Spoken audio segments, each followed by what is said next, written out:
Anin Boujou, everybody. Mino Gajeb, welcome. Good morning. This is our Tribal Council meeting for the new year, 2024. And we have had meetings in the evenings in the past, and they weren't very productive, so we've switched to morning meetings again. So with that, I will call the meeting to order at 9:06 a.m. And as always, we start our meetings out in a good way, and we'll start with invocation from our spiritual advisor, Vern Adams.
Make which, Vern?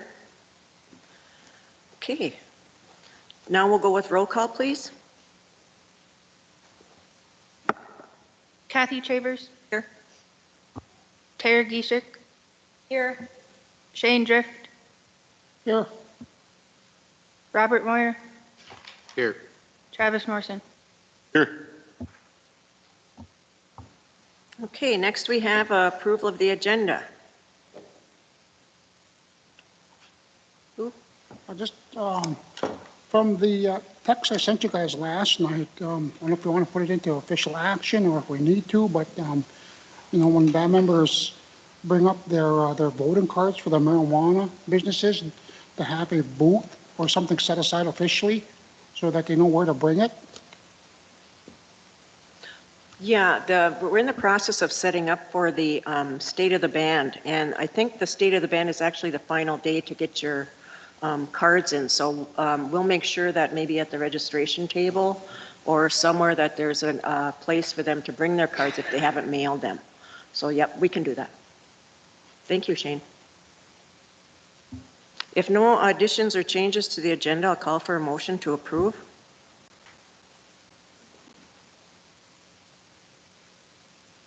Moved by Tara. Is there a second? Second. Second by Travis. All in favor signify by saying aye. Aye. Opposed? Silent? Motion carried. Our December 13 minutes are not ready yet, so can I call for a motion to table the December 13 meeting minutes? Move to table. Moved by Tara to table. Is there a second? Second. Second by Travis. All in favor signify by saying aye. Aye. Opposed? Silent? Motion carried. Next, we have the consent agenda, and I'll read that off. It's approved contract with Leland Lisi for Minneapolis Urban Office Meals 400.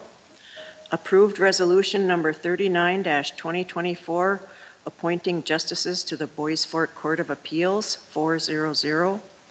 Approved tribal opioid settlement agreement with McKinsey 400. And approved Head Start, early Head Start budget modification 400. Any comments on the consent agenda? If not, I'll call for a motion to approve the consent agenda. Move. Moved by Travis. Is there a second? Second. Second by Robert. All in favor signify by saying aye. Aye. Opposed? Silent? Motion carried. Okay, next we have Tony Wakemup and Mike Isham.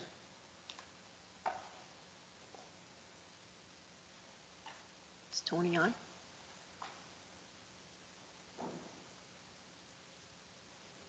Okay, we'll move on. Maybe they'll come on later. Next, we'll have Christine Lundemo with a contract, Becky Schuler training.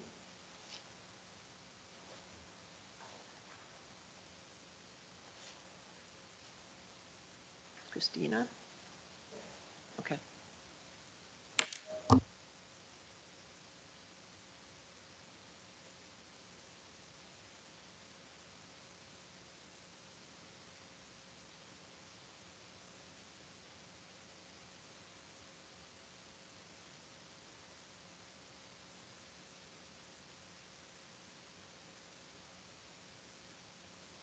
Okay, she should be good to go, Christine.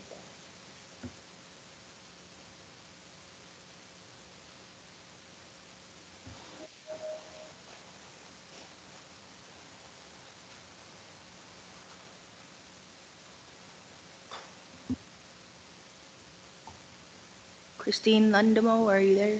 Oh, there you are. Yes, here I am. Can you hear me? Yeah, we can hear you. Good morning, Christine. Good morning. I'm here to bring it's a training contract from a consultant, Becky Schuler. We've used her several different times before for training, and she's going to be doing communication training for all of our staff, how to better communicate with each other. So yes, that's what I'm bringing to you this morning. Okay, Christine, and this amount of this contract is $5,023? Yes. Okay. Okay. Any questions for Christine on the contract? I'm sure Jeff's reviewed it and, Yes, he has. okay. Any questions? If not, I'll call for a motion to approve the contract with Becky Schuler Training. Move. Moved by Tara. Is there a second? Second. Second by Robert. All in favor signify by saying aye. Aye. Aye. Opposed? Silent? Motion carried. Miigwech. Christine, have a good day. All right, thank you. You have a Yep. good day too. Yep, keep up the Christine, good I'd work. just, Oh, I'd go just ahead. like to say thank you for providing communication training. Any communication training for the tribal government is well received. I like that. Miigwech. All right, thank you. Okay, next we have Amber Zapata requesting approval for deep winter greenhouse site. Yeah, yeah. Yeah, right there.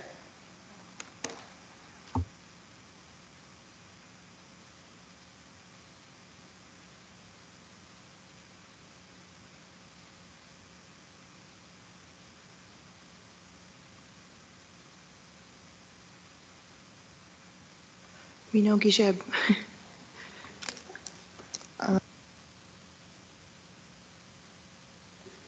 Okay, so I am presenting approval for the deep winter greenhouse site. We are going to have it be at the existing community garden. With the team, we discussed that there's already sewer and electricity there, so it would probably be more cost effective rather than finding a completely different area to build on. So I see the location is just across from the Elderly Nutrition Program site, the ENP, the Elders building there, and then behind Native Hearts Fitness. And I know there's trees growing in that one area, and then you just want to extend it out. I'm not sure, is Jeff on? Nikki? I'm not sure about the, have you talked to leasing at all about that plot next to it? So, from my understanding, we would have to get council approval first before we start that process. I'm not entirely sure.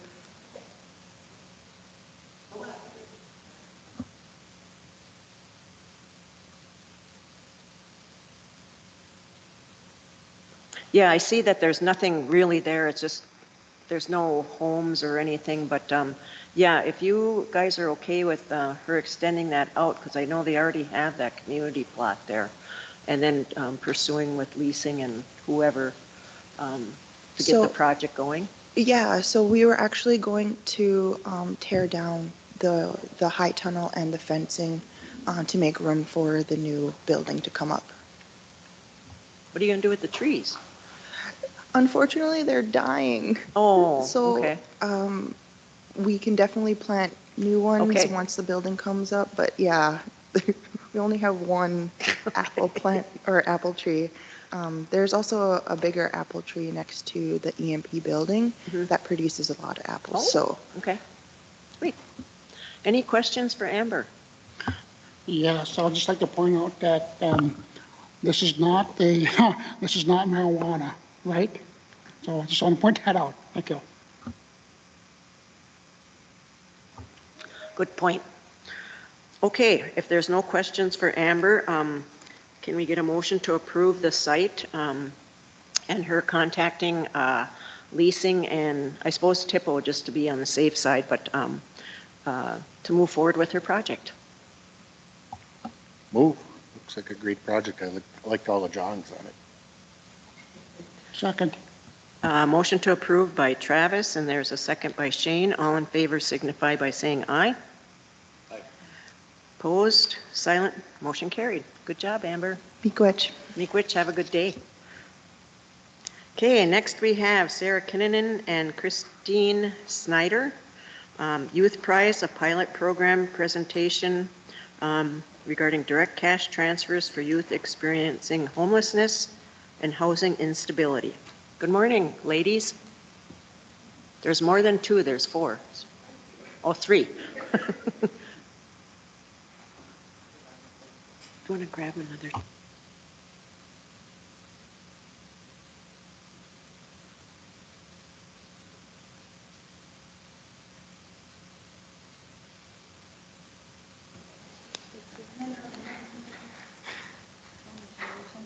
Okay, yes. So if you could unmute Quincy Pope from Youth Press, that'd be great. Good morning. Good morning. Okay, Welcome, so ladies. I've been working with these ladies. I've sat in on a few meetings on direct youth transfers. Christy is from Youth Prize, and Sarah's from Chapin Hall. Sarah gets the award for flying in the furthest to come meet with everybody today. And so I wanted to bring them in, and they actually requested to come in too, to request permission from the Tribal Council to kind of move forward with some data for our youth. And the youth we're talking about is ages 18 to 24. So there aren't any minors involved. I do work with some minors in my other programs, but it is really hard to get housing for minors. To get leases signed and such, they have to have an adult sign for it. So I'm going to let them take it away of what they're asking. They have, Quincy is going to be sharing his screen as well. So I'll let them all introduce themselves. Bye.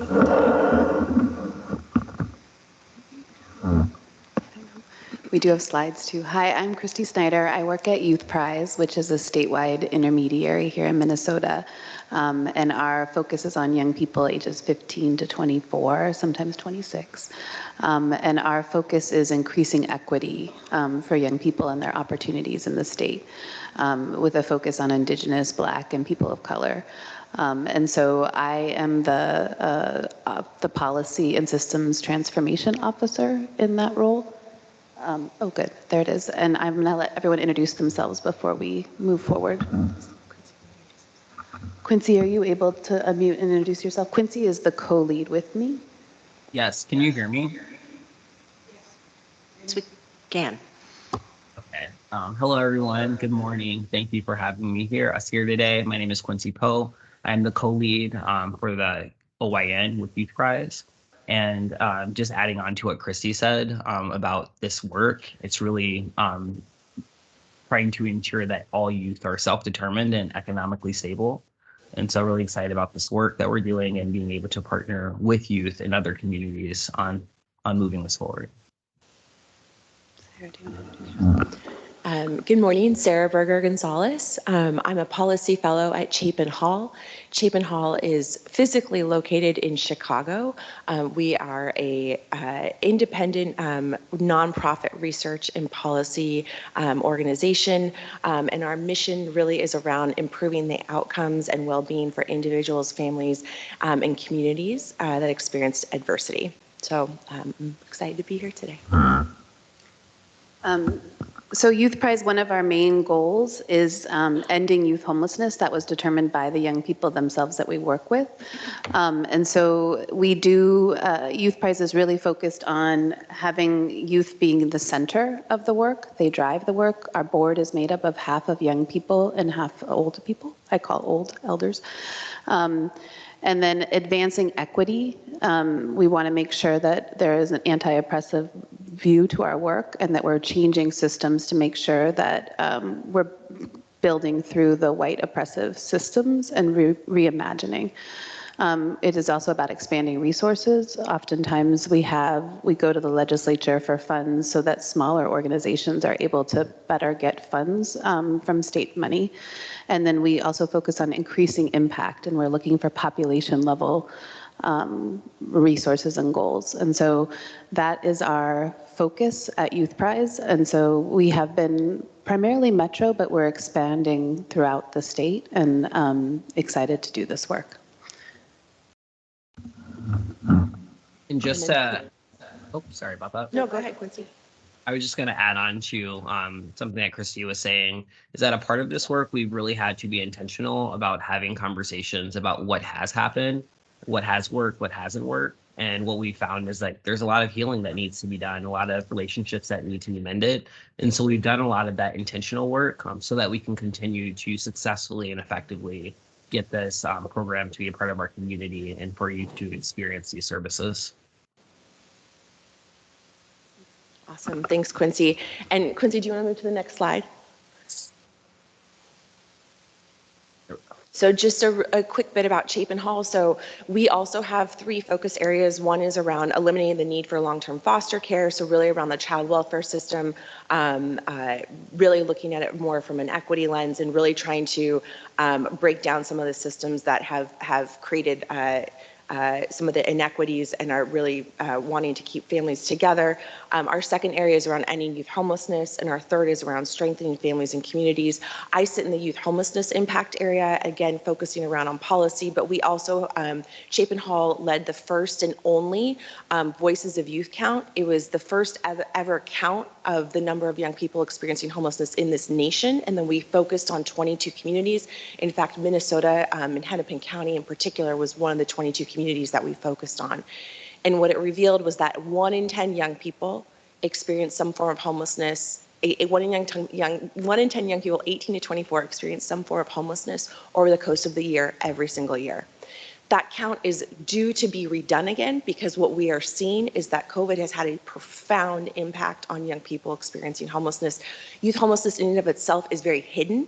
In fact, we see it through couch surfing and bumping around to different households. And so that instability in and of itself really prevents young people from developing and transitioning into adulthood in healthy ways. So with that, we're going to be talking a little bit about one of the solutions, in fact, that young people have lifted up and designed through this work. Yeah, and we are joining a multi-state cohort on this. However, we're the only state that's really thinking intentionally about how we bring a pilot to scale.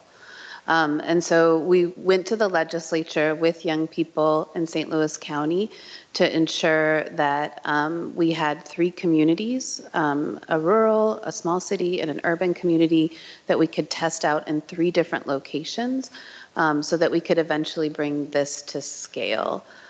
So while we are excited about being a part of this national cohort, Youth Prize is really focused on if this pilot is successful, we want to bring it to scale so that every community and every young person has a chance.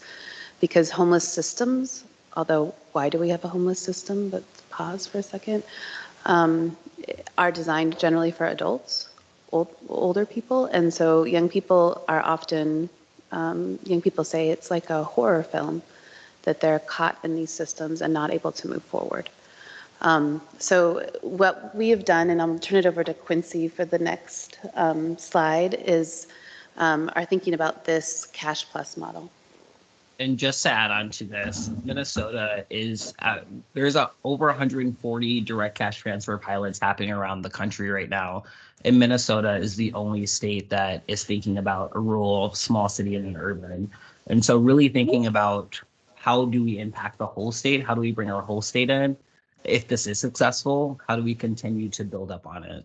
And so that brings us into the Cash Plus model and what the program kind of looks like on the front end. So youth will receive cash in tandem with youth-directed services. And so the cash amount that it's thought about, I think that we came up with for the rural area is $1,000.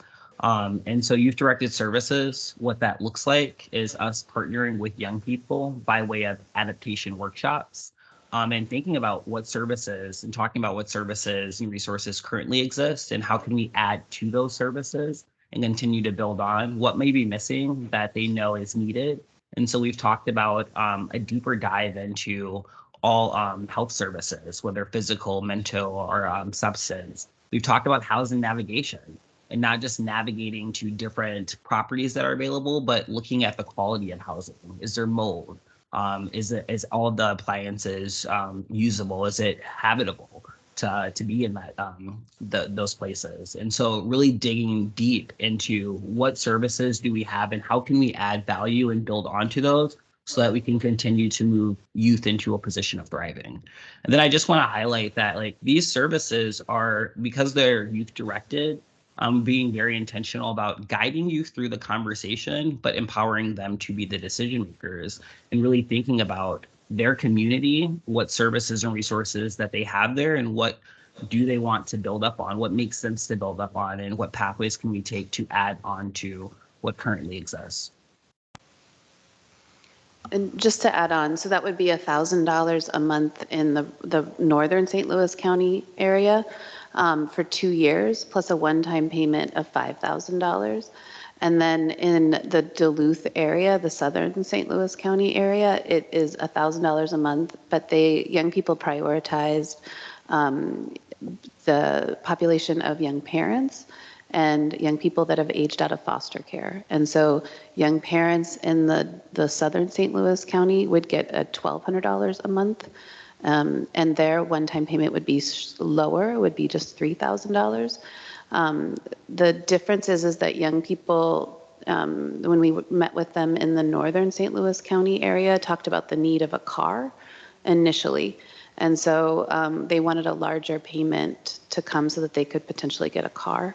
In Hennepin County, it mirrors Duluth, the southern St. Louis County area. They'll be getting $1,000 a month, $1,200 if they're parenting at time of enrollment, and a one-time payment of $3,000. So that was all designed with young people. The amount is designed to be around the same amount of shared housing in that area. So it would come once a month, just like your rent payment is due. And that is a key component. And Quincy worked with, there are youth researchers that Chapin Hall employs. So in Hennepin County, there are 2 youth researchers that worked with us on the adaptation workshops. So working with young people that have lived experience of homelessness.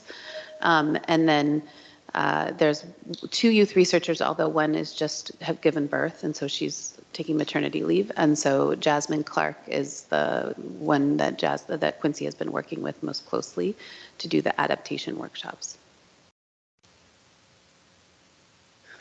Anything else? Okay, yeah.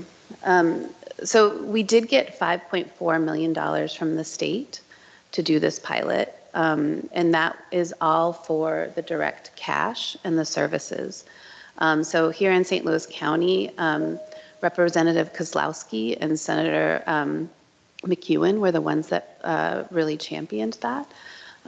So there is funding for the direct cash for young people for 3 cohorts. It's not, this is like learning to build evidence. So it's a pilot that we're trying to build evidence to go back to the legislature to make it a common tool. And so with that, young people were the ones that were testifying, they were showing up at the Capitol, they were the ones that were leading that. And we also were told very clearly that we did not want other benefits to drop when they received this cash. So we worked very closely with Department of Human Services and others to really make sure that MFIB, healthcare benefits, other benefits that are state benefits would not be interrupted. So the stipend does not count as income. They will not receive a W-2. And so that will be, it should not interfere with any of the benefits, and that's written into the bill. The goal is to really make sure that they have time and the services that they want to launch. The money is unconditional, meaning they do not have to participate in the services to get the cash. This was critical because we did not want young people to feel coerced into services that they did not want. So that's why we spent a lot of time, and we're still spending time, building those services. Young people will be the ones that design the RFP for the optional services. Youth Prize does not deliver services. We are just the intermediary. And the young people will select the community-based organization to deliver those services.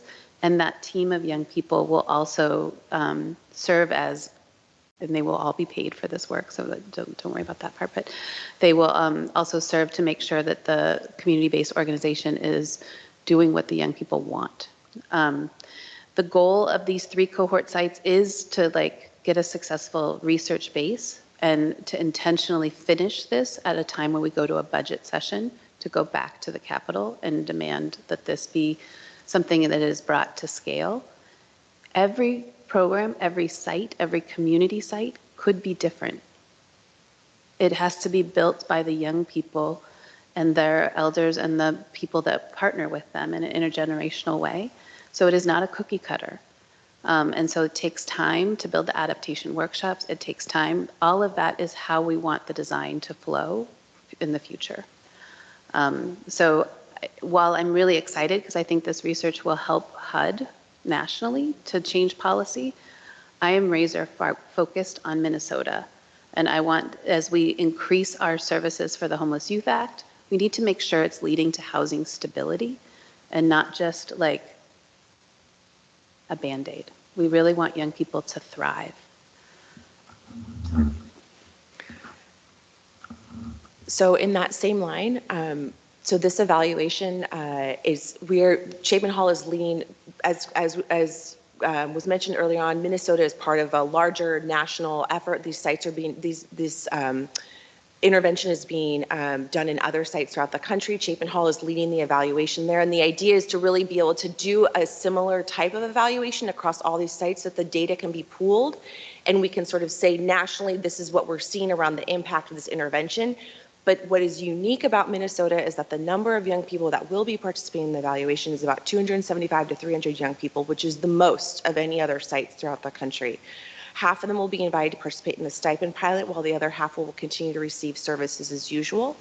And so what this will do is through evidence building activities, every single one of these young people, all 300 young people will be invited to participate in 30 months of surveys.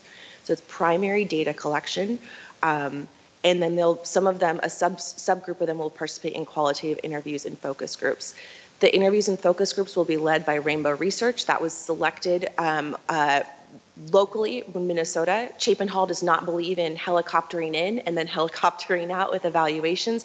We really do believe in partnering with local researchers to be able to ensure that this work is done culturally, and that's culturally sensitive, that's done through an equitable lens, and it's done with people that the communities trust.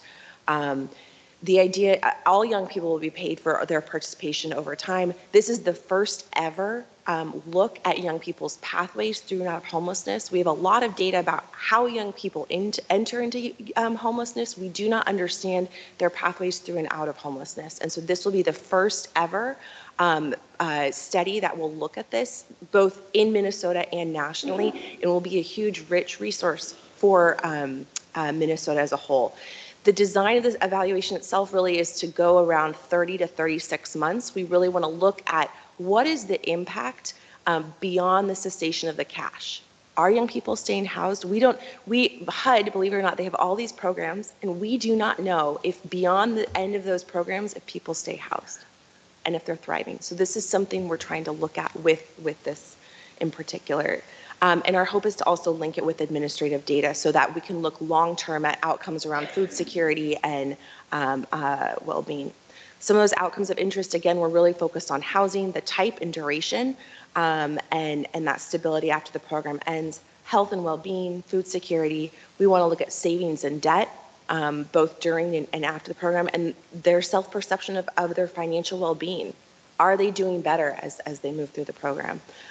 Their access, use, and take of benefits, programs, and services, and referrals to additional supports, particularly as we think about individuals who have band affiliation. Are they being referred to the services that the band offers and the tribe offers in general? Employment and education. So our large focus, if you look at all these outcomes of interest together, is really with additional income, does that free up time for young people to stop focusing on surviving and allow them to invest in themselves to thriving? So does that allow them to develop human capital over time and then move to a better place so that they are really truly transitioning into adulthood and thriving beyond that? And if I could add to that, conversation with young people and the adaptation workshops, the duration of this program has been something that has stuck out the most, because a lot of young people have said themselves that they don't want to be a part of programs that they will become dependent upon and they don't see an end to.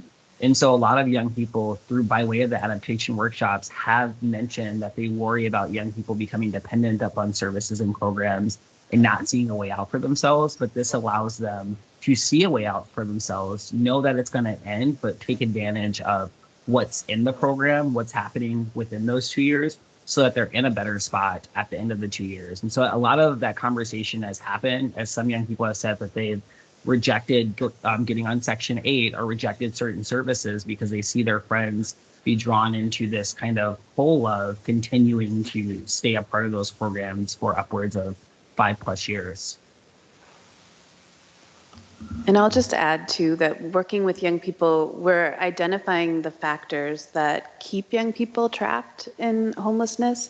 So for example, the North Star Promise, which launches next in the fall, HUD laws are that our guidelines is that young people in Section 42 housing are not allowed to go to school or work full time. And so we've been working closely to find loopholes. And so that's part of this, is that it's not just about the cash. It's like thinking about what are all the systems that are aligning that we need to be, and how do we learn from young people throughout this process. So I've been working with the the Office of Higher Ed and DEED to find the loophole for North Star Promise. Because in the testimony for this, young people talked about choosing scholarships and housing, and we can't have young people choosing that. So And what Christy, oh, sorry. Go ahead, Quincy. There's a delay.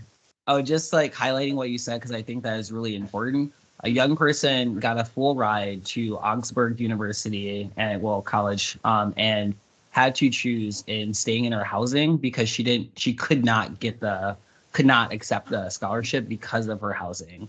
And so it's like ironic that we want them to be housed in this program, but when something comes along that helps them mobilize upward, right? We talk about them being self-determined, economically stable, which that could get her there. She had to choose between her housing and even going down that pathway.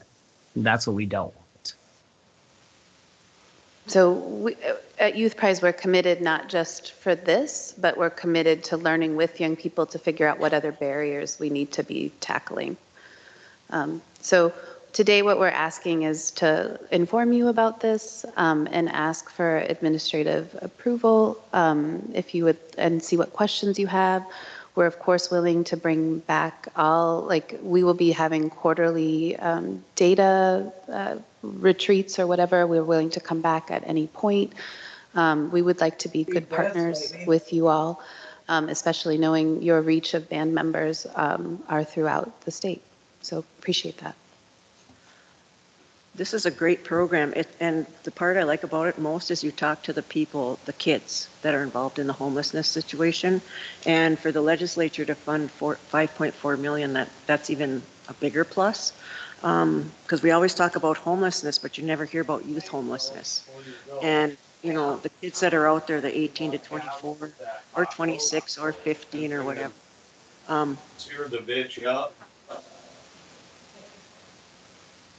Someone mute on, please. Do you have any of that? Can you mute them? I think we got one up there. You get it? Okay, anyway, my first question is, how do we get our youth to access this program? How do they find out and where do they go? We're very early still, so that's why we're coming now. And Sarah has been attending all of our meetings, and we'll be building out enrollment pathways. So like for Hennepin, they're a little further ahead. The young people said that they didn't want us going just to drop-in centers. They wanted us to and when we did the legislation, we didn't hold to a really tight definition of homelessness. We wanted to, because young people are couch hopping, they are hiding their housing instability. So young people in Hennepin County said they wanted us to think about alternative schools, like ways that young people might have revealed a little bit of that without going into traditional homeless youth system. Additionally, because young parents are a priority population for the young people that were a part of the adaptation workshops, Hennepin County holds a list of young people that have applied for emergency childcare that have also indicated housing instability. So we'll probably reach out to them. But we're open to different ways of thinking about it. I know that both the legislature and the young people are really wanting to make sure that in St. Louis County that Indigenous people, band members are able to take advantage of that. So we'll be designing that. Sarah's at the table, and we're open to other ideas as well.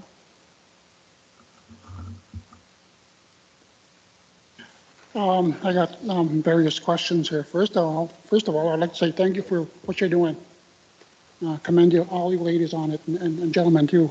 My first question is that, is the application process, is it tedious, cumbersome? How easy is it? No, it's actually not cumbersome at all. Again, we're not trying to exclude people. We want this to be as inclusive as possible. To Christy has said multiple times, the youth homelessness system is really designed to sort of weed people out and get them, almost to prove their homelessness and how extreme it is to get access to services. We want this to be the opposite. So eligibility criteria is age, 18 to 24, experiencing some form of homelessness, again, keeping it as broad as possible, knowing that it is hidden. And then the one thing that we do is a screener. It's a 8-question screener for severe mental illness and severe substance use. And the reason we do this is not to screen people out, it's to screen them for care. So if they identify as having a severe mental illness or substance use issue, or disorder, I should say, not issue, but disorder, and they are not receiving care, this is not the program for them right now. They need to be in a program that is going to be providing that care. And we recognize that, and young people recognize that, right? That their care needs to come before being enrolled in something like this. And so, again, the bar is very low, and we don't ask a lot of invasive. We do not ask about income. We do not. We don't ask about education status. It's very, very, very low barrier. Now, with that, the service area you're talking about is St. Louis County and Hennepin, right? And that's just a pilot project starting out. So if somebody was to live outside the service area, then move into the service area, would they be able to get the services then?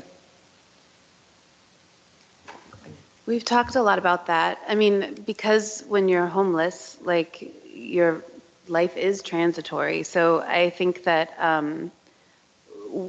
we're not going to be really rigid on that.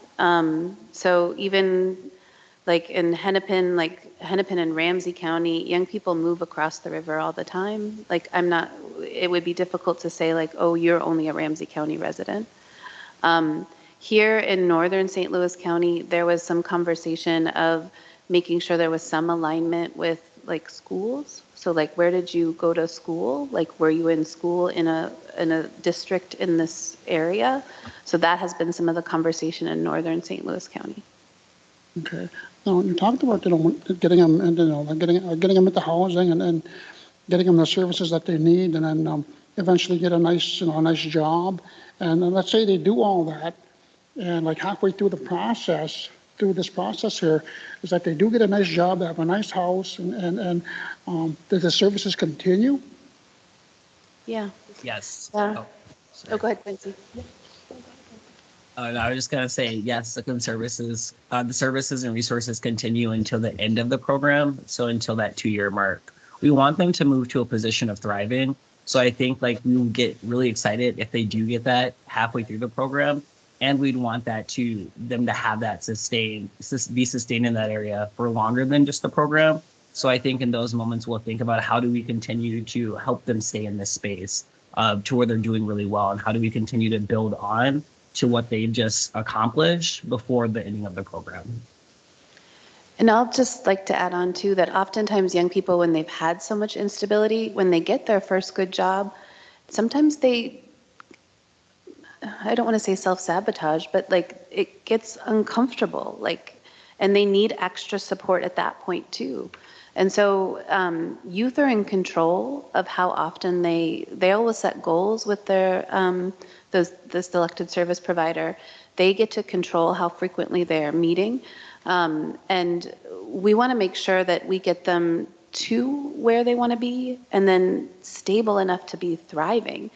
What I have found in my work is that young people who've experienced homelessness and quote unquote opportunity youth are quite good at getting jobs. They're quite good at like figuring that out, but sustaining them through the hard times when and they might feel some sort of way if like family members or friends are not as stable, they might have to figure out, how do you negotiate that? What's my identity now? And how am I a good community member in that space? And so there's still a lot to work through. Sorry, one more thing I'll just add. One of the things we're seeing in some of the other sites, the impact right now is that, so as young people are getting housed or they're becoming employed, the services, a lot of young people are saying they want just an adult in their life, a stable adult to accompany them, because a lot of them they've either run away or they've been, separated from their families, or maybe they only have a distant family member in their life. And so that stability allows them to have that. And it, again, because it is youth directed, they can respond when they want to, they can, and the reach out. And we have seen in some cases, like, contact is almost daily, then contact is weekly, then contact can be monthly, and then maybe it'll go back to weekly. So again, but knowing that there is going to be someone there for you constantly has been an important part of this, an accompaniment that we've seen. One of my other questions is that, with this age group that you're focusing on, and what are some of the biggest causes as to why they're homeless? So there's a couple. One is we know that system-involved youth, child welfare, juvenile justice are more prone to experience homelessness. We know that if a child has experienced homelessness early on in their life, that they are likely to experience youth homelessness later on. 33% of young people experiencing homelessness nationally are pregnant or parenting youth, so young families, young parents. And then we also know that a death in the family can contribute to that. And the death in the family can be for various reasons. It could be substance use, it could be, just an unexpected due to health or not access to the right healthcare system, and things like that. So those are all causes and reasons that we see young people experiencing homelessness. So one last question I have is that, when they're working and they're stable and they're utilizing the services and They have a nice job, and then they have this extra money that's there with them, for them, and now they're starting to get at the tail end of it.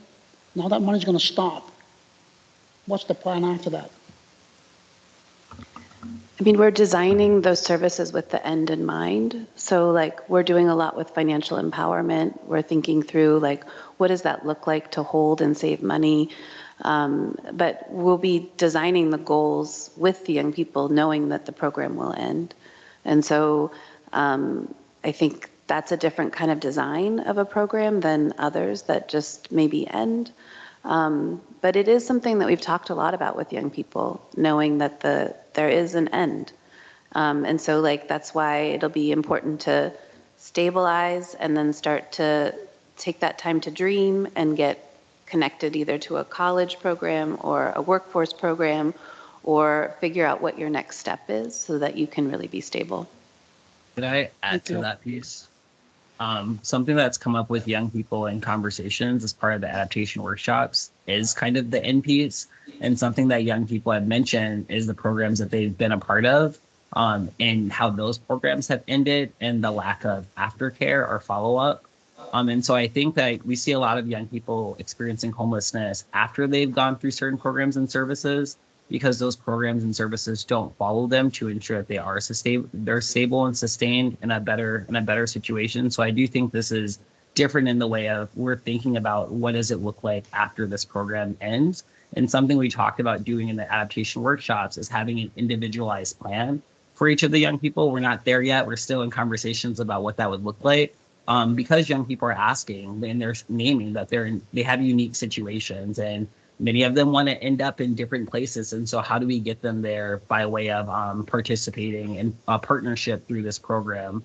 So I do think that the individualized plan will be a piece of that, but then also that aftercare, thinking about what young people needed after they exited certain programs that they didn't have and how we can offer that through this program.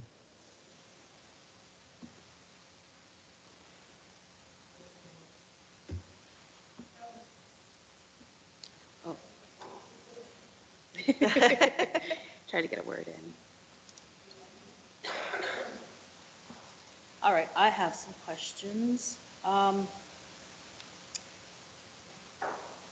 Well, I really disagree with the screening process you mentioned, the 8 questions for the mental illness and substance disorder. I think that would be a major downfall because those are the 2 main reasons why somebody would be homeless, whether they're 18 to 24 and outside that range. I think that you'll find within your pilot program that that's one of the contributing factors of why some of our people are homeless. Also, do you have a screening mechanism when you said you don't have any income guidelines or you don't have any, anything to screen for that? So it's kind of like come one, come all to apply for this program and you automatically get it. Okay, now I want to make sure that there aren't people taking advantage of your program and their children are just getting $1,000 or $1,200 or whatever it is a month. I want this to go to the focus group that you need. So how are you eliminating those ones that, for instance, the 5 of us here earn a very, good substantial amount of money on the reservation. Now, I wouldn't want one of my kids to come and apply for your program. Do you know what I mean? Yeah. That's not who you're trying to reach. So I want to make sure that that isn't happening, that you're being taken advantage of, or the money is just applied for and given because somebody needs extra income. I want to make sure that that doesn't happen to you. And then do you have any native representation on everything that you're doing? Like an example, a mentor or a peer support native person to represent your program? I'm guessing maybe a youth that has risen from homelessness or substance use that, that can represent, can be an example of a success story that you guys have that you know of. Because that's the better example than giving money and then telling them we got services. And then a third thing would be, have you partnered with any reservations, such as Boys Fort? We're a little bit unique. I mean, all the reservations are unique, and our urban native populations are unique. But Boys Fort is a little bit more unique. You drove in here. You've seen how there's practically nothing. Vermilion is, a little bit more, I should say less rural there, but they're still rural. So do you have any partnering reservations that you've tried something before or a little bit unique? So I didn't hear any of that in there. So that's what I just wanted to make sure that those things are built into your program, because once I heard no income based, I don't want somebody to come in and just apply to your program for their child who needs extra money. They're already, fairly well off. It's hard for me to say that because I don't know who is all, and I don't know who all isn't. Well, I know more people that don't have a good thriving income than I do people that do. But I'll just tell you one thing that's wrong with capitalism, and I won't go on a tangent here, but I'm tired of watching the disadvantaged and the less get nothing, and I'm tired of watching the rich get richer. So that's what I want to make sure that this doesn't happen. Miigwech. Thank you. Go ahead, I was Quincy. going to respond to just a couple of things. First, thank you so much, because some of these conversations have come up with the young people in the adaptation workshops, and I have had the honor and the privilege of partnering with Jasmine Clark, who is Native American, as a researcher in the adaptation workshops, to have these conversations. I will say the substance use and the screening came up, I would say, mainly from the youth. A lot of the youth shared personal stories about how they did receive direct cash transfers in a different form. And multiple youth said that it made their substance worse because they had an abundance of money, but they didn't have the tools to save or how to get the support that they needed when they did have that money. And so the conversations had been like, we have to have those services. Those services have to be where a lot of the gold is, because a lot of youth were worried about this money getting to people who are navigating those hard struggles right now. And many of the youth, and particularly in the adaptation workshops in St. Louis County, had said that they were afraid that if there were no screening, that young people would end up in worse off situations. So I do think that it's something that maybe we even talk about more with the young people, because I think the young people, particularly some of the young people we did a group an adaptation workshop with some young people that are a band member with Boys Fort, and then we did some just in the Virginia, Minnesota area. And I would say in every adaptation workshop, the young people mentioned their worry about that because of their personal experiences navigating that. And I would say a lot of the young people in St. Louis County had mentioned that they had received some form of direct cash transfers through a different program and had shared those experiences. So I do think it's worth talking and digging into, because I think like that, a lot of that rose from a lot of the youth that are a part of this, of saying like, if I'm navigating this, I need other support. How are you going to give me that support? And then I would say and correct me, ladies, if I'm wrong, but as far as like eligibility, if you're well off and you're not experiencing homelessness, then you don't qualify for the program.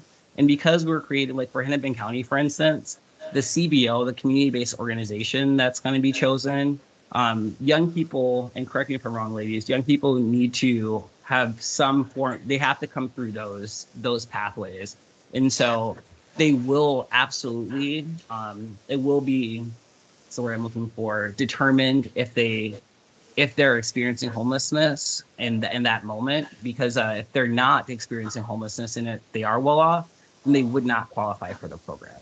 They do have to, in some way, be experiencing homelessness. I don't know if I'm saying that confusingly, so I will pause. Yeah, just to add on to what Quincy's saying, one is that in that screening, if they're in active chemical misuse or a disorder and they're not having, I mean, because there's people that are like receiving treatment or are sober, like they would not be disqualified. And if they have mental health disorder and they have connection to services, they are not disqualified. And even those that are inactive or in active distress of a mental health disorder, we would connect them. That wouldn't just necessarily disqualify them.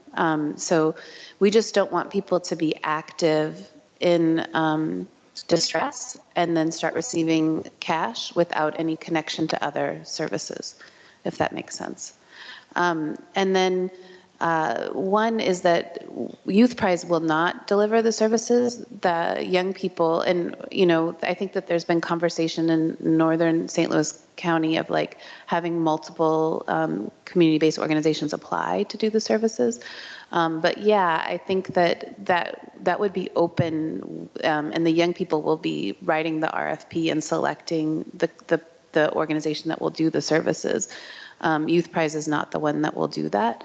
And then furthermore, like in terms of like how we will identify, likely it will be like Sarah will have a list and other organizations will have a list.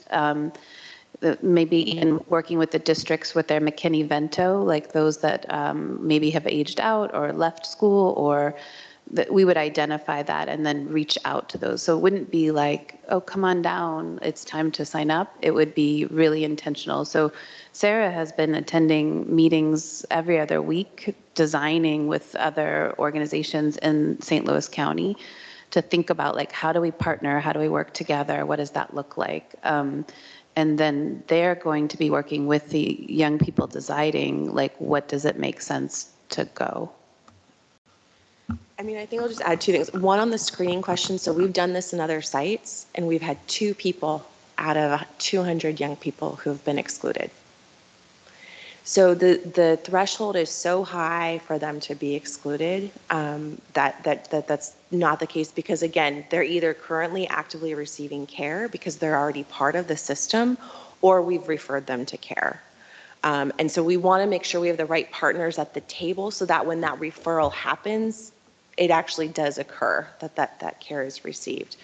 The other thing too I'll say is, like, as we look at, these processes for application, these pathways, not application, but these pathways for young people enrolling in the program, I think one of the things we're hoping to do is work closely with Dan at HHS for the operationalization of it, to ensure that this is something that the processes are the right ones and that they're appropriate. I mean, going back to what Christy said, is Minnesota is unique in of itself, but all these other sites too, we're really trying to build for scale. In order to do that, we have to make sure that when we start small, we're getting the processes right from the start. So that means a lot of time and intention being put into this and these partnerships to ensure that operationally, we are not recreating systems that are excluding people, that are creating inequities, that in fact we are developing pathways that are healthy and not creating additional barriers for young people. I guess I have just a couple things. Well, I know in our area, housing is a huge issue because there isn't any housing. So, or it's very difficult to find. How do you plan to address that with trying to find these youth adequate housing when we know that it's really kind of not out there? The other question I have is, you mentioned community services and accessing programs or whatever. You will be accessing tribal programs as well, because we have our 477 program that works with workforce and the barriers that help people with the barriers that people have to gain employment, such as training or transportation is huge. A car is huge. We don't help with cars, but with tires or whatever. But the other thing is that is there also going to be a cultural component for the Native Americans that so that they could benefit from that, because we know that our culture heals. And the last thing I have is, I don't know if you would be interested, but tribes in general have the highest disparities of everything, negative. And it would be nice to have a tribal specific research project as to why that is. We know what it is, but we keep saying it, but people aren't listening. And we have you mentioned the foster care system. We have the highest rate of out-of-home placements in the state of Minnesota, in the country. And that's our Indian child welfare. We lead in everything, the highest incarceration rates of men and women in prisons and in the judicial system. So it would be nice if we would have the backing, tribes in general, because we all kind of have the same issues, but just in different capacities, because we all are unique. So just a little push for the tribes there, because a lot of people don't know who we are and don't understand who we are and don't understand our culture and don't know the history. And so history is huge and education is huge. So I just wanted to mention that. Yeah, so maybe we'll start from the last point. I mean, I think absolutely. One of the questions that we're asking that will be asked in the baseline survey will be around kind of your background. And so I think there's an opportunity. I mentioned this in a call with Dan and Sarah earlier, but just like that, the model is adapted in each of these sites, so is the research.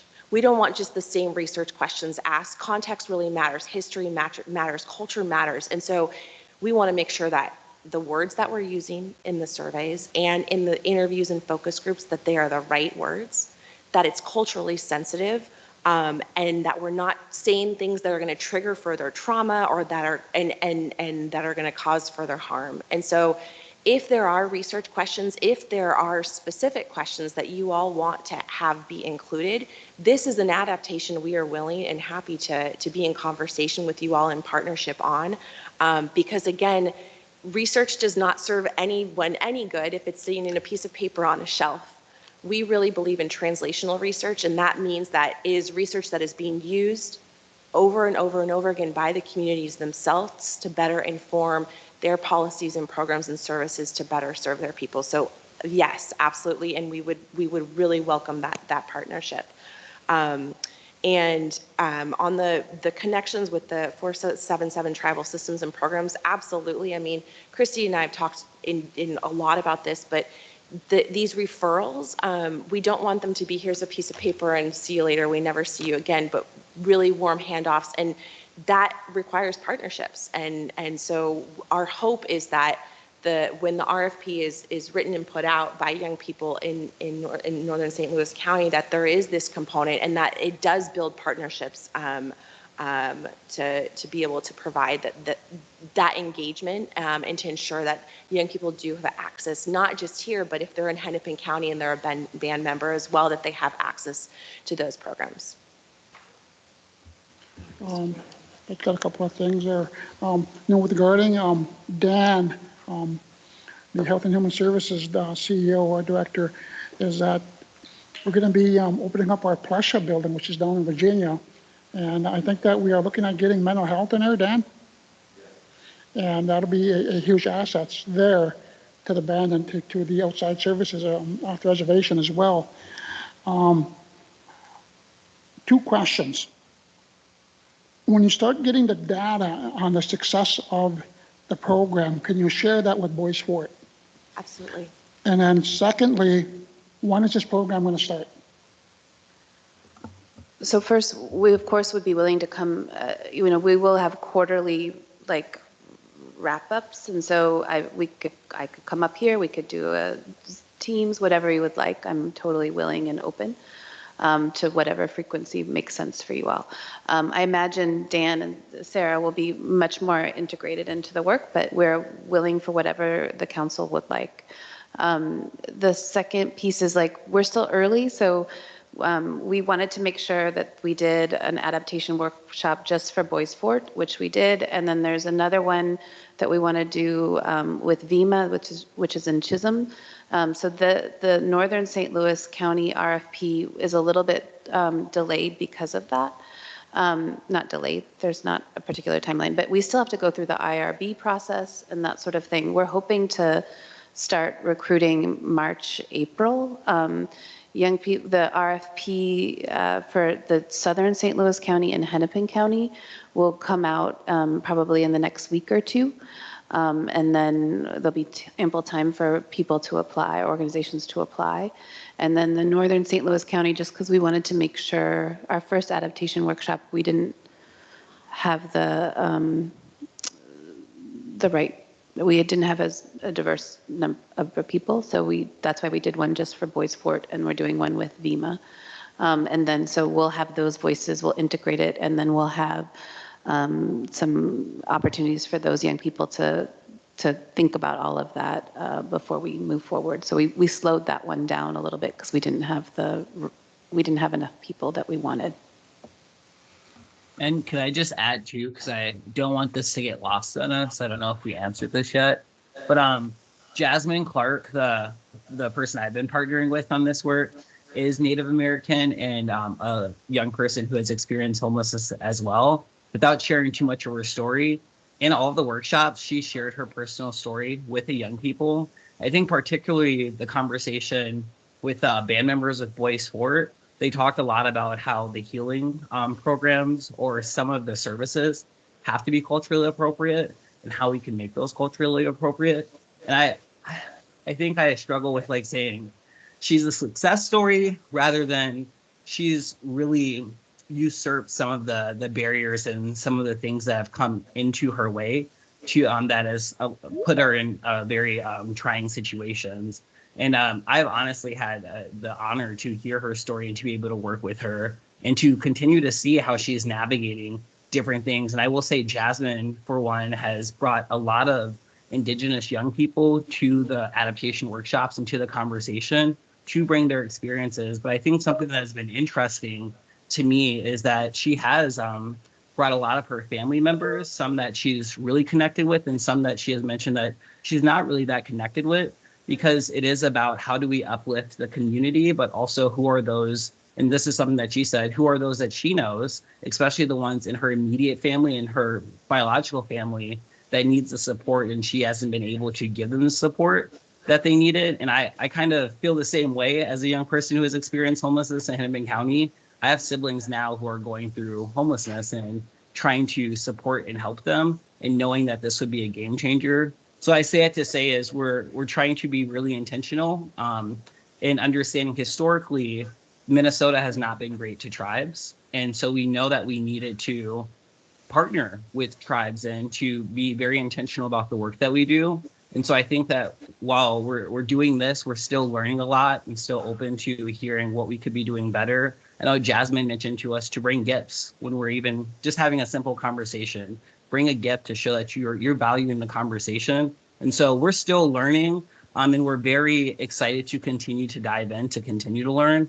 But we're very intentional and very committed to this work in that way. I have one last question. Your target areas are Duluth, Hennepin, and St. Louis County. Now, Boys Fort and other tribes have urban offices. Are you incorporating them as well about this program? Because they might see the people right at the front there, so. Yeah, we're working our way through to different tribes, so we're hopeful to continue to be able to meet with all the different councils. So yeah, we would welcome that. Jackie, are you still on? Jackie Wilson?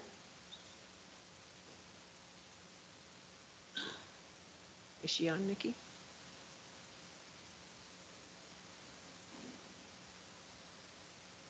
Jackie Wilson is our Minneapolis Urban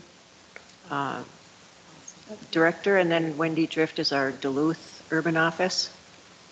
I saw Jackie on there earlier, but I don't know if she's maybe stepped away or whatever, but they have the first-hand contact with their area, so that would be very beneficial, I think. When I've been meeting with Jackie too, she says she has about 700 band members that she serves. I know that she goes out to the encampments and such, and so getting that data directly from her will be really beneficial for this program. And I'm excited that it's in both areas. So then we just can take care of our band members wherever they're at and meet their needs. And Jackie does a great job of that down there. So, yeah. I'd just like to say, commend our employees, Jackie, Wendy, Sarah, and also Teresa, for all the work that you ladies are doing on behalf of our band members. Thank you. With that, I'd move to approve. Okay, Shane made a motion to approve moving forward with working with the Youth Prize project. And do I have a second?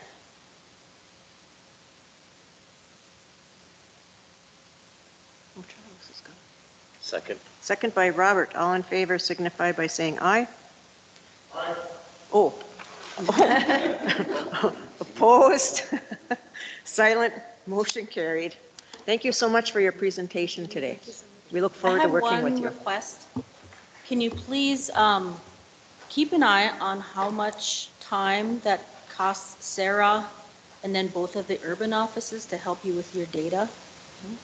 Because if it goes over, you know, if it becomes very time consuming, we would need to compensate those programs. Certainly. Thank you. Thank you very much, G. McGwitch. Good job, Sarah B. Sarah K. Sarah B. and Sarah K. I was told. Okay. Next, we have Travis Vaki with the contract with the Net Lake School and Boys and Girls Club. Oh, what? Darren has his hand up. Oh, Darren has his hand up. Hang on, Travis. Hold on, Travis. Darren? Can you hear me? Yes. Okay. Is the council providing this program with any financial compensation, or what is the support the council No, is it's giving this just, program? no, there's no money ask of the council. It's just they want to do the project. Oh, okay. So you're approving the project. To move forward, yeah. Okay. And then you're Working going with to ask Boys them Club. to compensate your programs with money if it costs burdens your programs? Darren, I did ask for, right now they'll be doing in-kind with their own programs, Sarah and the urban offices. But if this becomes time-consuming for data to be shared and meetings to go to and travel or anything like that, then I think that program should compensate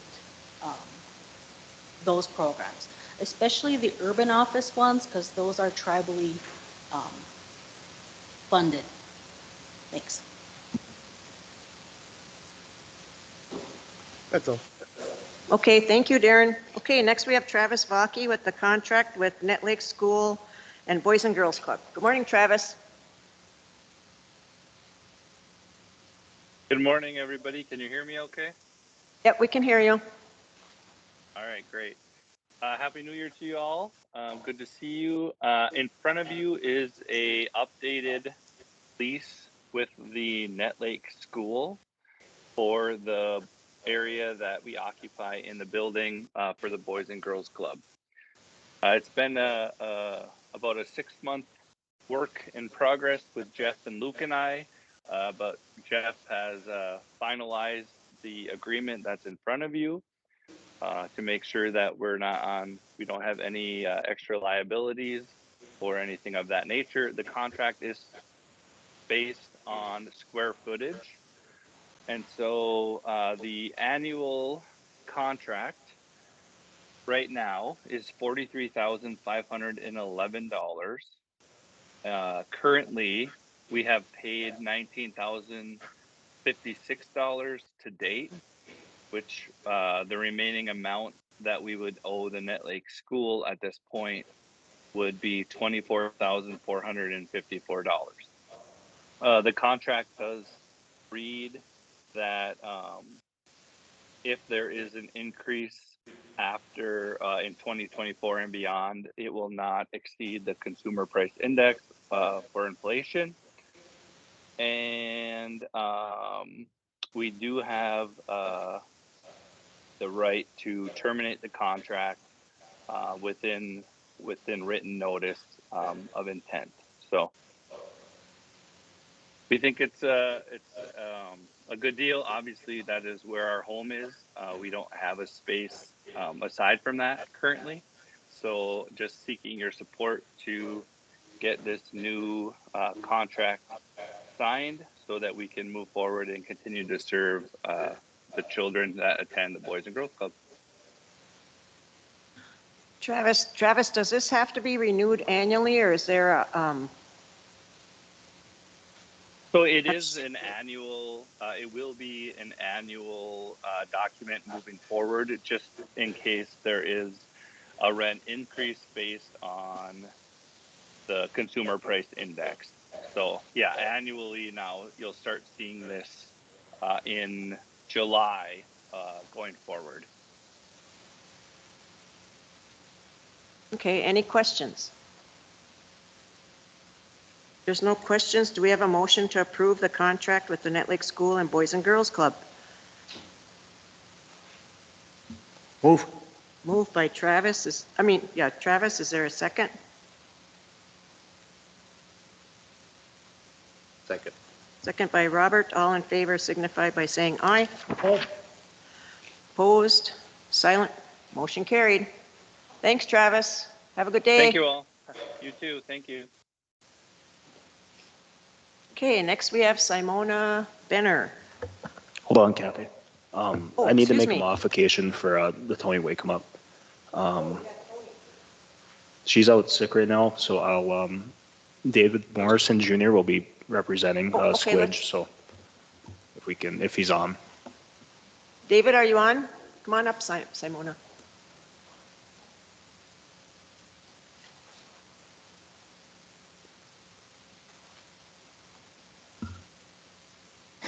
I don't.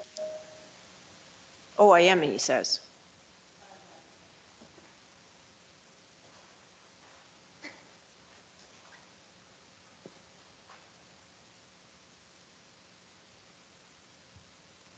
You should be able to present switch.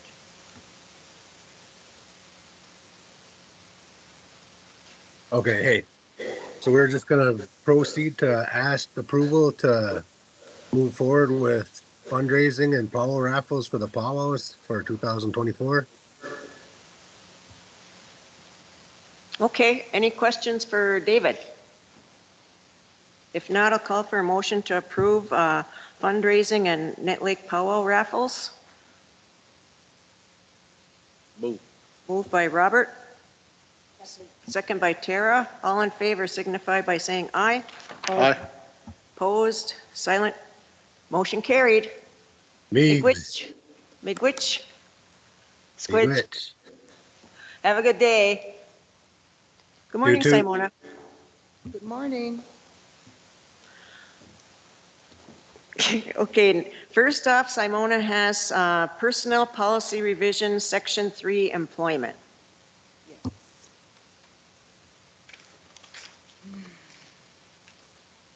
So the first change would be to delete on 304.2, the Reservation Tribal Council, and change it to Director of the Department.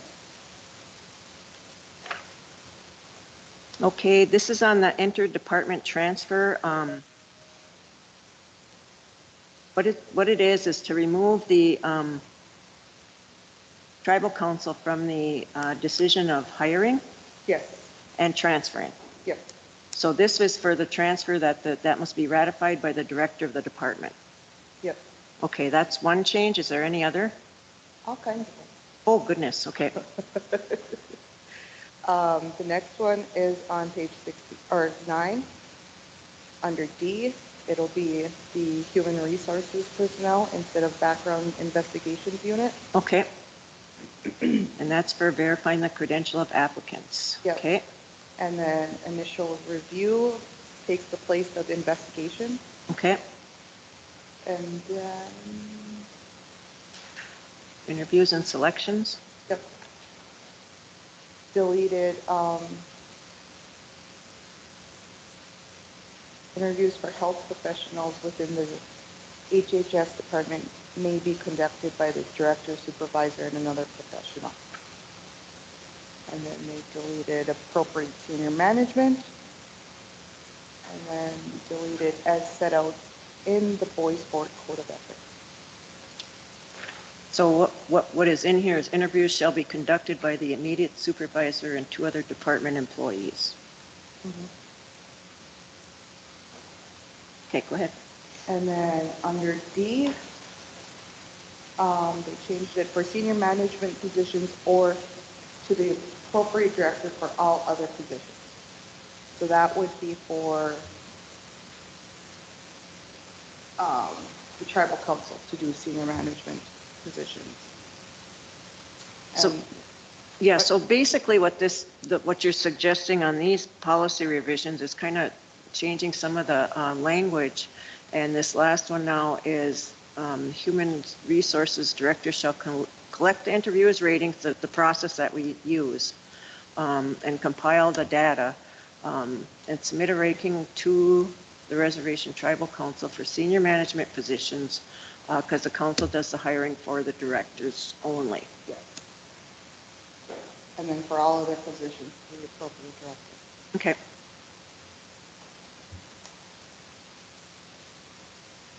Okay, and then after completion, okay, then there's a big paragraph here. I'll read it. After completion of the interview process, an individual will be selected for an offer of employment. Well, that's the background one, right? That's the next one on your list? That letter G was deleted.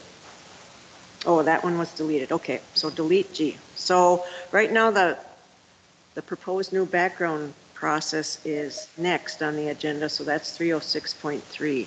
Yeah. The Personnel Policy Revision Section 3 employment is where the RTC will do the hiring for the senior management positions, and the directors will now do the hiring for all other positions. Yes. Okay. I know there was a discussion with the tribal council about usually in the interview process, there's a 1, 2, 3 recommendation after the interview process. And with directors doing the hiring, if they feel number 2 is better than number 1 in their interview process, they have to submit a written justification to HR as to why they're delineating from that number 1.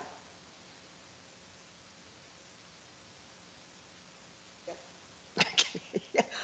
Shane's bag is in the way there. She's looking over the bag. Okay. And ultimately removing tribal council from that process. We still will do the directors and executive director, but the positions underneath, there was so much discrepancy and council possibly choosing 3 over 1, number 3 over 1, or whatever. So we're eliminating that. Yep. The other thing that I brought up regarding this process is that for one individual council member to be able to ask to review the hiring process, once a director hires the individual, and if there's a question that is proposed to a council member, that one individual council member may be able to request a review. And that once the request is made, that the entire council will review that hiring process. Basically accountability. So it's all it's about. The other thing too that I want to point out is that, the use of director, we also got to add CEO because Dan is a CEO. Oh, yeah. Okay. Thank you. Okay. We should make this effective 1/1/2024. Effective immediately. Immediately? Okay. I wonder if we should go 1/1 in case in future years. Yeah. it lands on Wednesday when 1/1 would be Monday, or any kind of business, 1/1 would be better, I think. Okay. Okay, so we have a motion to approve the Personnel Policy Revision, Section 3, Employment, effective 1/1/2024. Yes, you can go up to the microphone.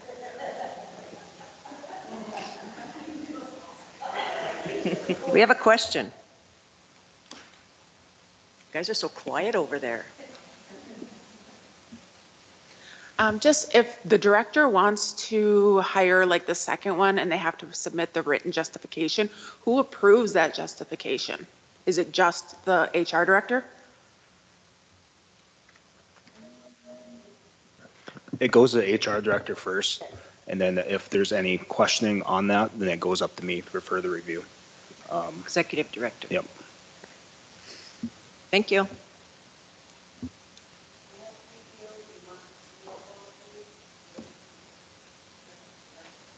Oh, yeah, CFO too.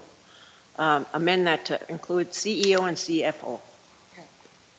Thank you for that clarification. Here's a question. If the Human Services Director approves it, but Luke doesn't, then what? It wouldn't go to Luke. It would go. No, because if they're saying that they're picking number 2 over number 1, and then the justification goes up to Luke, and Luke doesn't approve of it, then what? I would think that between the HR director and that they would be the go-between for that to ask about that justification. Let's say Luke doesn't agree with Dan. We're going to use you guys because you're in I's view. I would think that Miranda would then come in and say, okay, what's the justification? So maybe if they sit down and talk about it, then it would be more in person than in writing. Then a determination at that point. That's my understanding. The reason why I bring that up is so that we have this process in place, so when it does arise, the directors and executive director will know what to do. CFOs, CEOs, whatever, will know what to do. They'll know what the process is. So we're not stuck in limbo.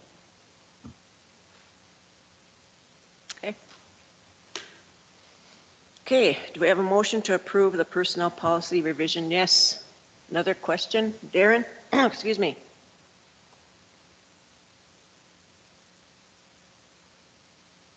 Darren?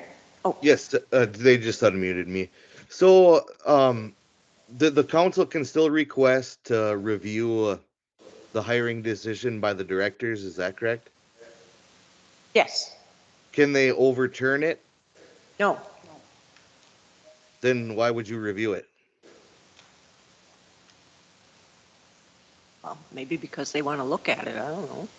If you can't take any formal action against it, what's the purpose to? There needs to be a system in place if the council doesn't agree with the director's, decision. There should be some sort of vote or something, shouldn't there? No. I think, okay. Darren, I think possibly what you're inquiring, hang on, Vanda, is that, just to ensure, and I'll speak for myself, I guess, if I had a question as to a hiring, just as an example, is that I want to ensure that things were done properly and that, that type of thing is proper and not, for example, I know people are going to say, oh, they're hiring them because that's their relative. We always hear that. So I think that a council could review that and see, and if they have concerns about it, bring them to the executive director or that director to make them aware of those concerns. Okay, thank you. Vanda? So as we're talking about adding the CEO and CFO and talking specifically about directors, I do have a Head Start employee who is also titled director. However, I am Oh, the director, so I don't know if there needs to be further clarification on that, or. okay. Do Maybe you want to, us to say senior management team? yeah, senior management team might be better. Thank you. Thank you, Vonda. Okay. Ready? Anything else? Okay, motion to approve the personnel policy revision, section 3, employment. Move. Moved by Tara, is there a second? Second. Second by Travis, all in favor signify by saying aye. Opposed, silent, motion carried. Okay. Next, Simona, you have the proposed new background process. Yes. I don't need to read it, do I? Do you want me to? I mean, I can. Go ahead, if you could. Okay, so the first one is the initial hiring process. Once a position closes with applicants, if experience is required, HR personnel will verify experience as stated on the job description in the minimum mandatory qualifications. Verification of experience is completed by reviewing the applicant's application, resume, or other documentation provided when they apply for the position. B, if degree is indicated, HR will verify degree. C, if license or certification is indicated or required, HR will verify license or certification. D, if driver's license is required, HR will send a request to accounting to verify driver's license. E, if insurability is required, HR will send a request to accounting to verify insurability. F, if any other requirements are listed in the job description, HR will verify any other requirements. Example would be criminal history. Number 2, initial hiring review. A, once the initial hiring process is complete, the human resources personnel will notify supervisor that applications and initial qualifications are ready for review. B, supervisor verifies whether each applicant meets or exceeds the minimum mandatory requirements. Experience, license / certification, education, DL, insurability, etc. C, human resources personnel and the supervisor will schedule interviews no sooner than 48 hours. 3, ratification. A, once interviews are completed, HR will forward interview recommendation to senior management team member, in parentheses is director, for ratification. If the senior management team member does not ratify the first recommendation, they must state in writing why they are ratifying someone other than the first recommendation and the interview recommendation, and written justification will be forwarded to the executive director for final ratification. Ratification of senior management team members will be forwarded to the tribal council. Once ratification is complete, Human Resources will provide a conditional offer of employment to the selected applicant. If applicant wishes to negotiate pay, HR will forward applicant's contact information to the supervisor. Supervisor will contact applicant to negotiate starting rate of pay and hire date. Supervisor notifies Human Resources to continue once the starting rate of pay has been negotiated. Under that, if a starting rate of pay is other than what the compensation calculator indicates, and we need clarification, that's why it's in yellow. Okay. Whether the RTC approves it, executive director or director, must be obtained. The supervisor with director approval must submit a request with justification, including a screenshot of the compensation calculator for RTC executive director or director approval to Human Resources. Human Resources will submit the request to those 3 named above for approval. Number 4, conditional offer of employment. A, Human Resources will send a conditional offer of employment letter via email to the ratified applicant. Under that, if the position is a covered position, background investigation forms will be provided with conditional offer of employment email. B, Human Resources will contact the ratified applicant and schedule pre-employment drug and alcohol testing within 48 hours. C, on the scheduled date and time, Human Resources will administer pre-employment drug and alcohol testing. And under that, if the position is a covered position, the applicant must provide completed background forms at the time of pre-employment testing or complete forms while at Human Resources. 5, the final background. Applicant completes and turns in ICP and FBP background forms to HR. B, applicant is fingerprinted. C, Indian Child Protection background process is completed. 6, once Indian Child Protection background is completed, adjudication committee certifies background. A, if there's a favorable background, the applicant may begin work at the start of the next pay period. B, if there's an unfavorable background, the applicant will be provided an opportunity to explain, refute, or deny the unfavorable background information. C, if the applicant provides additional information, the information will be provided to the executive director for final adjudication. D, if the unfavorable adjudication is overturned, the applicant may begin work on the next scheduled start date. E, if the unfavorable adjudication is upheld, the applicant's conditional offer of employment will be withdrawn and the applicant will be notified via email. 7, new employee pay data sheet with favorable background. A, Human Resources will send out new employee pay data sheet to the supervisor via DocuSign. B, supervisor negotiates starting rate of pay and start date, if not already completed, and completed the supervisor portion of the new employee pay data sheet. C, director will approve the starting rate of pay and start date and sign the new employee pay data sheet in DocuSign. D, ratification letter is sent out. So Simona, basically what this is saying is that the backgrounds will be done after. Yes. After the person has been selected and they're given a, what did you call it? Conditional offer of employment. Yep, conditional offer of employment. So that is basically speeding up our hiring process. So does anybody have any questions? Yes, under number 3, where it talks about ratification, letter A, where it says that the, let's see, where is it? I just had it. They must state in writing why they're ratifying someone other than the first recommendation, and the new interview recommendation and written justification will be forwarded to the executive director for final ratification. Is that for final ratification that no tribal council member should be directing the executive director on this. That is solely the executive director's job and responsibility to do. Period. Thank you.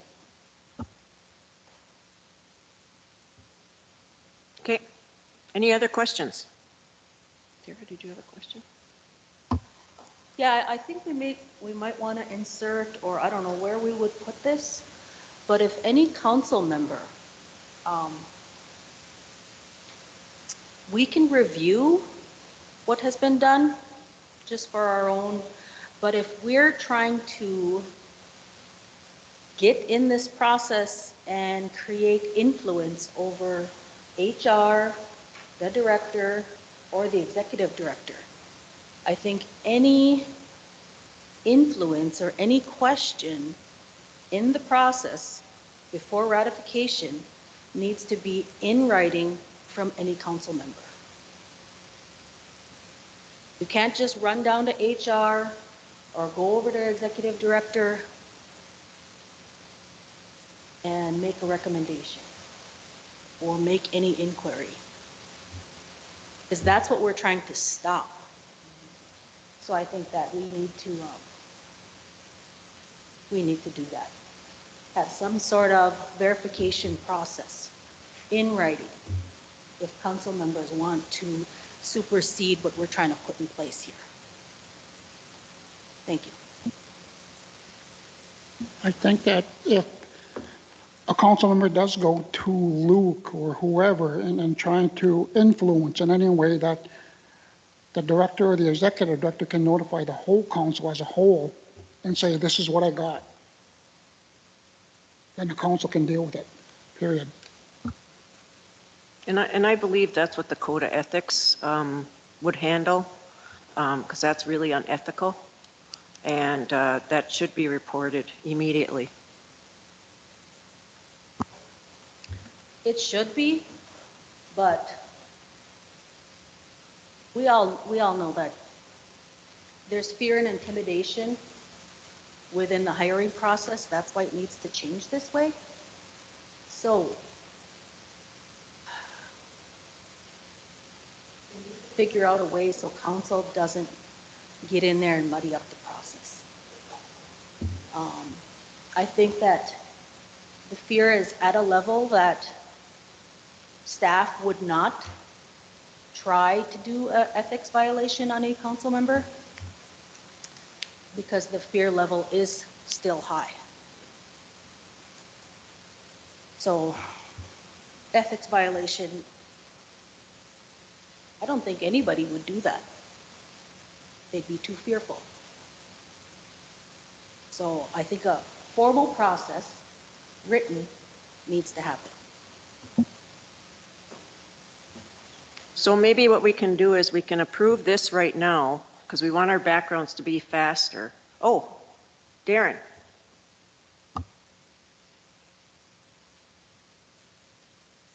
Hello. Yeah, I agree with what Tara said, and I thought the council was going to get rid of the at-will language in the employee's handbook.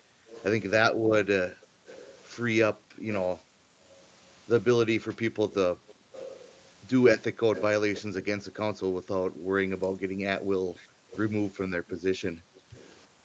Are you guys going to still get rid of the at-will language in the employee handbook?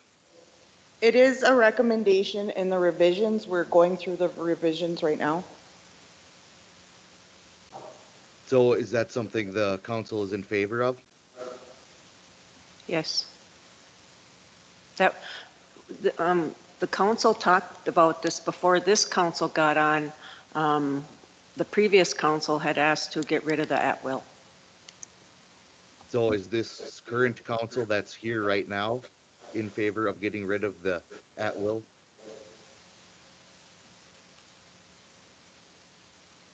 If I remember correctly, it couldn't be getting, we can't get rid of the at-will because of it has to do something with the accounting department.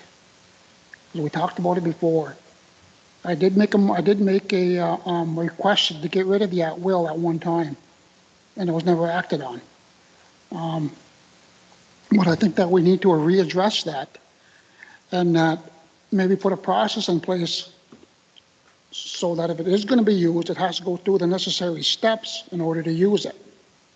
You can't just go ahead and use it. Yeah, I've done some research at the at-will, and I see a couple of state governments and stuff got rid of the at-will to separate their employees, the public servants, from the elected officials that are representatives of the people. So there's almost two separate people that work for the government, you guys, the elected officials, and people who have specific jobs. So getting rid of the at-will lets the employees do their jobs correctly and without fear of getting removed when different council members come into office. So I think that would be a very good idea to get rid of that. And I'd like to see it put on agenda again. Shane, if you'd want to do that, that'd be awesome. So the people can see what the other council members are thinking when this, with the at-will policy. Okay, thank go you, ahead. Darren. I have one more comment. When I first got on council, my very first meeting sitting down with this council here, I did let them know that I would not be in favor of at-willing anybody because our frivolous at-will, because I think it was misused and not in its intent. So we should discover and research what we need to do about at-will. I don't see the CFO here. So I do think that we need to explore that. And that was my very first thing I said to this council. I will not be doing that. And I haven't. We may have performed one, but there was a need. So I don't think that this council has done any frivolous at-wills. And I'd like to keep it that way, but also strengthen the process so we don't, so any future councils can't just use it frivolously. Which. Thank you, Tara. Thank you, Darren. Okay, it is in the works with staff have been working with HR with updating the personnel policy for quite some time now. And that was recommended in there by the tribal council previously. So I'm not sure, I'm pretty sure that this council doesn't want the at-will, but I won't speak for them at this point. But if we can get back to the proposed new background process, Darren, thank you for bringing that up. We will be addressing that in the future within the personnel policies. So thank you so much. New background policy, if we can get this passed today and get together with, have Jeff and Miranda get together on the other issues you have regarding council, but this really speeds up our hiring process. So I think that that's one thing that came out in our HR review, is that we really need to speed up our hiring process. We lose qualified applicants due to the way the current backgrounds are. So this would be very, very beneficial for our programs to get those people hired right away. So do we have a motion to approve this new proposed background process? Oh, we need to fix the ones in yellow. Oh, fix the ones in yellow. Yeah, who do you want? Well, I think that, I think they all have to be specific to, for example, if a starting rate of pay is other than what the compensation calculator indicates, RTC would do the directors, the senior management. The executive director would do the final justification, and then the directors would be, so I think it would have to incorporate all three for each specific position, because we would do the directors. Yep. We would negotiate the directors and do that, and we'd have to do the calculator and whatever. So I think it includes all of us for that specific job duty that's being hired. Correct? Yeah. So are you mean attach in 3B, number 1, attach those responsible for those different subsets? Yeah.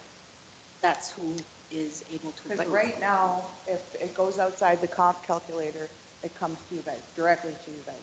Right. So do you want it to continue that way, or do you want the directors and CFO and CEOs to approve it? Do you want the executive director to approve it? Okay, I see what you're asking for. I would want directors to have the authority to make their own decisions based on their budgets. And in line of authority for me, if it's a director or whatever, to have some say in that. But this would empower directors to manage their budgets, but also make determinations also on starting rate of pay. So I would say all three, depending on the line of authority and who is being hired. Now, if you could add that specific thing like Tara mentioned for, the applicable position. Like the directors would be the council. Director approval must be obtained. I would add to that is that to have it reviewed by somebody, like if it's Health and Human Services, that they would go to their program accountant just to double check, do we have it in the budget to do it? They can sign off on it, then it just says, yeah, we can do it, okay, approved. Kind of like the that form that we have where the accountants check off to say there's money in the budget to handle it.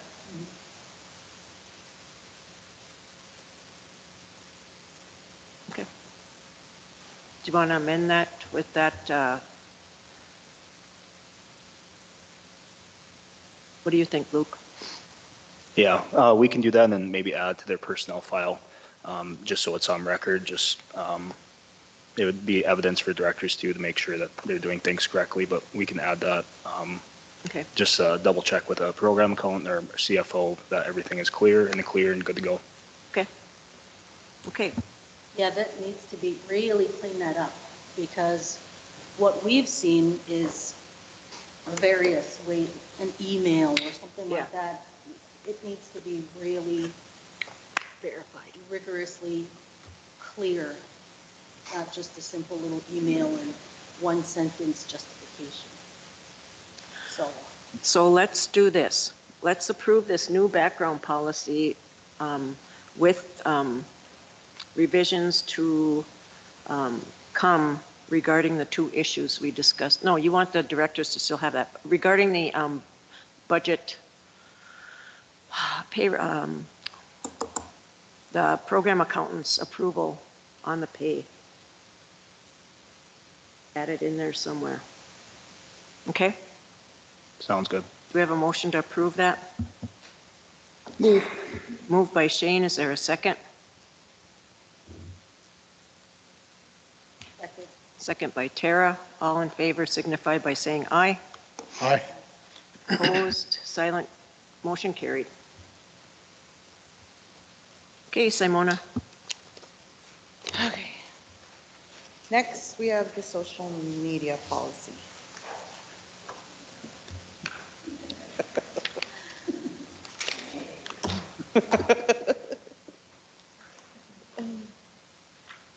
Okay, this policy, social media policy, has been here for years.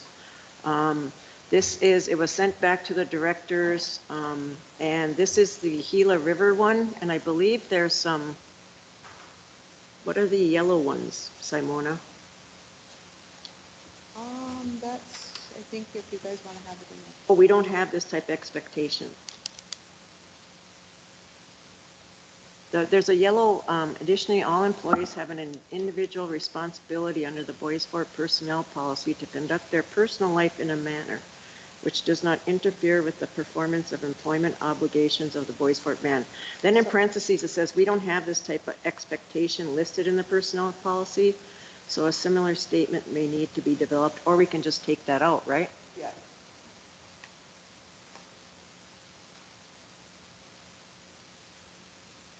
Do I need to read this one? No, I don't think so. Do you want to read it? Okay.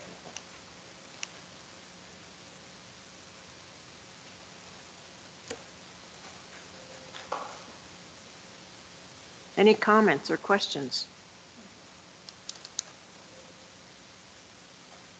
I know that most all tribes have a social media policy. I think we're one of the few that don't. And then also I know that Fortune Bay has something in their policy regarding social media. Oh, we got a hand up. Do you know who that is? Who? It's me. It's Jeff. Oh, Jeff. Hi, Jeff. Morning. I just had a quick comment. I think if I remember right, and I don't know, Simona, maybe you can confirm, but I believe these were two separate policies, the one above the line and one below, that were offered as examples. So I just wanted to clarify that I think they're separate possible policies. So if you do approve something, I wouldn't approve both. And then it appears the top one, I had offered some comments. There's some language in specifically number 1 in that top one that I think is probably pretty overbroad, displaying of information related to programs activities. And so I had offered some cleanup. This looks like it doesn't reflect some of those recommended changes. So I just wanted to note that to be careful that we're working off the most recent policies here, which I don't think we are. Okay, I see that. The first one is a smaller social media policy, and the second one is the Gila River social media policy. So the top one is a smaller policy that was presented, and then, and you're saying that's a broader policy?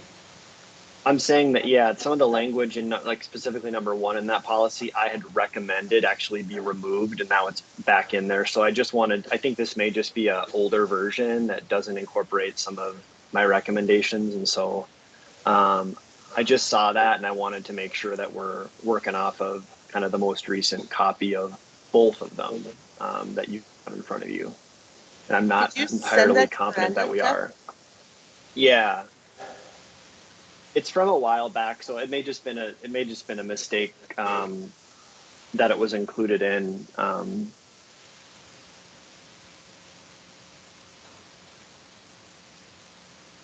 Okay, so there's 2 policies, that first one and then those little stars going across.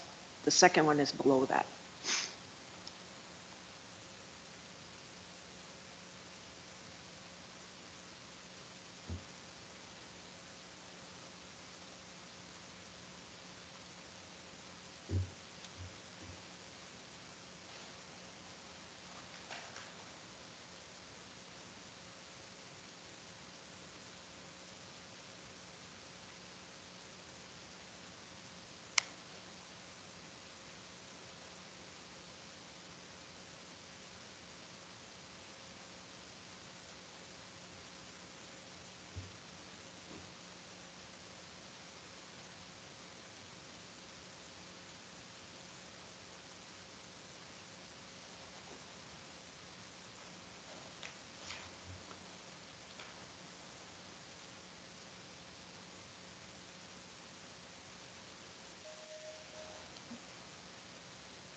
Can you give a brief, who's been on council longest? Give a brief, Me and Trav. brief history of social media? I know it's been presented to councils in the past, maybe various, but why haven't they been approved? Are they just? It's kind of been a, I remember, this was brought in, I think from 2008 to 12 when I was on as a district rep. It was brought back then. And some people felt it was a violation of their freedom of speech by having this. And so I remember back then that was one of the reasons. But I think that when we had our HR assessment done, it was recommended that we should adopt some type of social media policy regarding our employees and kind of protecting our employees. And then also we have the band's information technology policies, I think, which this would reinforce about not using social media during working hours, that kind of stuff. Personal. Okay. Is there a component for the programs? That's what I really encourage social media to be for programs, you know. An employee can't just create their own and keep it to themselves, you know, when it should be program driven under voice board. This one seems to be more, when you say supporting employees, it looks like it's regulating employees, which, is this coming from the employees? Or is this coming from who? This is a social media policy. Most tribes have social media policies because we all know that the internet can be quite good and quite bad. And basically what this one says is that government values the commitment and service of all employees, respects the rights of employees to free speech and expression, and reminds employees of their responsibilities as an employee of the tribal government utilizing social media and networking websites. And that would be for work as well. To protect the band and its employees, the band provides the following directive regarding the use of social media and networking website and apps which is considered social media. Employees must refrain from accessing or posting on their social media or on personal devices or ban provided equipment unless authorized by your superior for work-related purposes. Employees are directed to review the ban's information technology policies, which state that employees are provided with access to the internet for the purpose of conducting official business. Employees must also take care in their social media use outside of the workplace. Types of social media activity which may interfere with the workplace, including posting information that is confidential or privileged, or is harassment based on sex, race, ethnicity, tribal affiliation, national origin, religion, or handicap, is prohibited. If an employee is identified as an employee of the band, Voice for It band on social media, she must make it clear that their posting or comments are their own opinions and not those of the band. Employees should not use their work email addresses to register on social networks, blogs, or other online tools utilized for personal use. I know that there's been issues where people have been accessing their personal emails on our website or on our social on work time here at and connecting them with work somehow. Work email addresses shall only be used for authorized official work purposes on social networking purposes. Workplace conflict expressed through social media is never acceptable. Employees are more likely to solve work-related conflict through speaking directly to their coworkers or supervisors and posting complaints or grievances to social media. Violation of this directive or conduct on social media that interferes with an employee's work performance and duties or adversely affects the Bois Forte Reservation Tribal Council may result in disciplinary action outlined in the personnel policy. So it's basically kind of reinforcing some of the things about not going on blogs or whatever, or using things for personal use, but also for, I think, for any work-related conflict through speaking direct, where they have to confront their coworkers or whoever, and only using band's business for band's business. Okay, well, the first part, under exceptions, it says social medica, so there's some typos that need to be. Yeah, that I didn't read that policy. That's a and then separate one, yeah. Number two, you know, if we needed to, we have to make a decision to get rid of that highlighted part or keep it or change it to something appropriate to the band. I can see where a social media policy is good. I can also see where a social media policy is bad in reference to, I don't want it misused. Yeah. That's what I'm really, you know, afraid of. Misused against our employees. Yes, we should communicate. Employees should be communicating face to face, or that's really a good thing to add to this. But just to let you know and remind you that I was terminated because of social media in September of 2021. And I do have a list here which I can share with the council of things that I highlighted, because 2 months before I was terminated, it was said at meetings that the social media policy was going to be at the next RTC meeting. So get your comments out there now before that policy is passed. So I posted, and I've told the council, or previous council, over and over what needs to be improved. I'll just read a small excerpt. Okay. Maybe an employee analysis involves gathering large volumes of opinions and feedback from your employees to capture, quantify, and measure their perception of your organization and how they feel about working for the organization. And then I list 4 things that I said that need to improve at the reservation tribal government. And they're still relevant today that need to be improved. It wasn't anything disparaging in saying that the council is this or that. It was that the council does need quality years of program management, business management, leadership skills to lead. And the opinions that I shared weren't taken by council as you need to improve.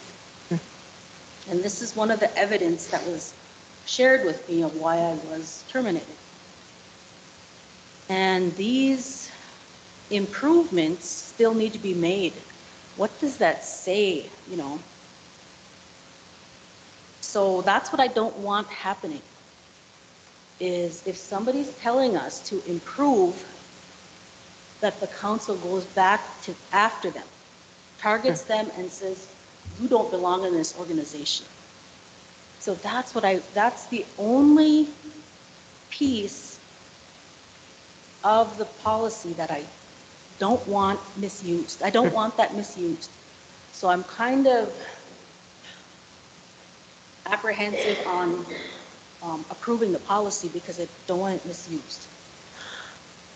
I think what I'm getting out of the last couple policies is that there needs to be, because that's one of the questions that always comes up is the personnel policies, does the council even have to abide by the personnel policies because we're not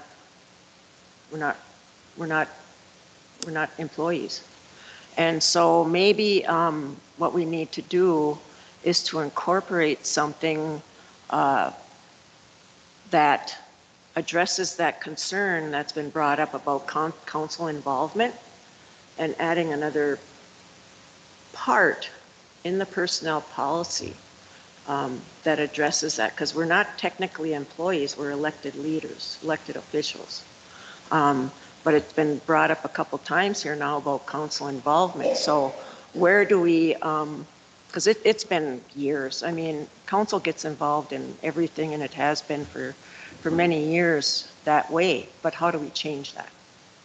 And so do we have to draft a separate type of policy or resolution, like we did at Fortune Bay, that addresses that? Because no matter what we do, another council can come in and get rid of it. So, I mean, that's kind of how it goes. But the thing too, I think about when we had, and I keep going back to our HR assessment because we're dealing with workforce issues, and you know, it really brought to mind that we need to market ourselves, and also that we need to display a positive image out there that you've got to come to work for Boys Fort. We really got good things going on. You know, we've got these things in place, this thing in place. We gotta sell ourselves for people to want to come work here. And if you don't have things in place, people may not come. And I'm not saying that this was one of them, but I think this is a good tool to have because if people post negatively, and people do go on Facebook a lot, Twitter, Snapchat, and all that technology stuff, and it does shine a light on the organization as a whole. And it will tell prospective applicants, I don't want to go work there if that's how it's going to be. I don't want to be a part of that, and blah, blah, blah. But if we have things in place that could help minimize that or help us try to gain new employees by having this in place, That would be great. And that's, I think, why a lot of tribes are going with the social media policy, because you always have disgruntled workers. You always have disgruntled people that you're providing services to that, will do that. But this protects us as a band with regards to our who we are, our business. But maybe we need a separate thing for tribal council, because I've heard that a couple times. But I don't know how that would be if we're not employees. My thought on that is, with the personnel policy, I heard this, when I first got on council, is that the personnel policy doesn't pertain to the council because we're not employees. Yeah. Now, we're kind of picking and choosing what it applies and what it doesn't apply. That's wishy-washy. To me, the personnel policy doesn't apply to us because we're not employees. We're elected tribal leaders. If we're going to have this apply to us, then it needs to apply across the board. As an example, pay raises. We don't get pay raises. It's addressed in resolutions. Mm-hmm. So this personnel policy pertains to the employees. The pay raises, the social media policy, we need to draft up one to have it in resolution form. And I think we'll have to create, like you said, a separate one for us as a tribal council. Yes, another tribal council can come in and get rid of it. Yep. Well, just like we can do away with some resolutions, all the resolutions if we wanted to. Yeah. And I've said this before with this social media policy, is that I don't want it to be used in a way that prohibits, threatens, intimidates our employees, band member employees especially. If they're off work time, they're off work time. And if they want to say, Shane just made a big mistake on this, whatever, that's their right. That's their right, yep. Yep. If they don't agree with what I advocated for or pushed for and they're against it, that's their right to say that. Mm-hmm. And I'm not going to use this policy to go after them. And I think that this council hopefully will follow suit if this is passed, that if somebody's on social media and says something about one of us as a council member, that we don't get 2 or 3 council members to go after that employee, because that's wrong. And that's why I'm kind of apprehensive in voting for this. I'm actually thinking of even voting against it because of that aspect. Our band members have a right to say what they feel and think, and they shouldn't have to be scared for their jobs. Nikki has her hand up. Who does? I did. Oh, I'm sorry. This is me, like, personally, or as an employee, I guess.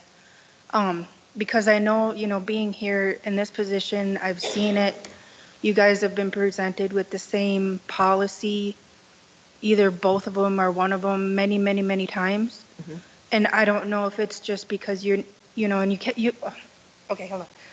So you've been presented with it many, many times, okay? Mm-hmm. You guys say, oh, we're going to discuss it. We're going to discuss it. We do bring it up for discussion.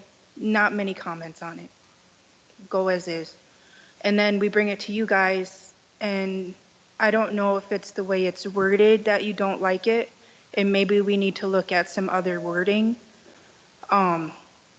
because you guys are just not approving it for whatever reason. You guys discuss it all this time, and nobody wants to approve it. And I understand that we need the social media policy for various reasons, and it's a good policy that we need. So whether it's we need to change the wording, you don't like this policy, let's look at something else. I think we just kind of need that direction to say that's how we want to do it. And personally, I did bring up another policy that was written kind of how I would like it seen, but that hasn't ever been brought up. So I just want to point that out. One thing I want to point out too is that yes, I agree that employees, whoever they are, should not be posting work stuff on social media and attacking other employees or whatever. There has to be some rules in place. I agree. Don't get me wrong. Because when that starts to happen, we all get screenshots sent to us. Look at this. Yeah. Look at this. Look what they're saying. But I agree that, yeah, we do need a social media policy, but it needs to be written and enforced in a way that is not used as a means to go after somebody.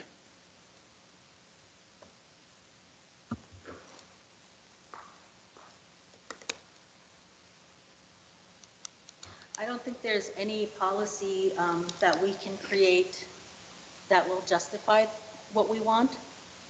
That is an individual 5-member team here, philosophy, ethics, that's instilled within the 5 of us.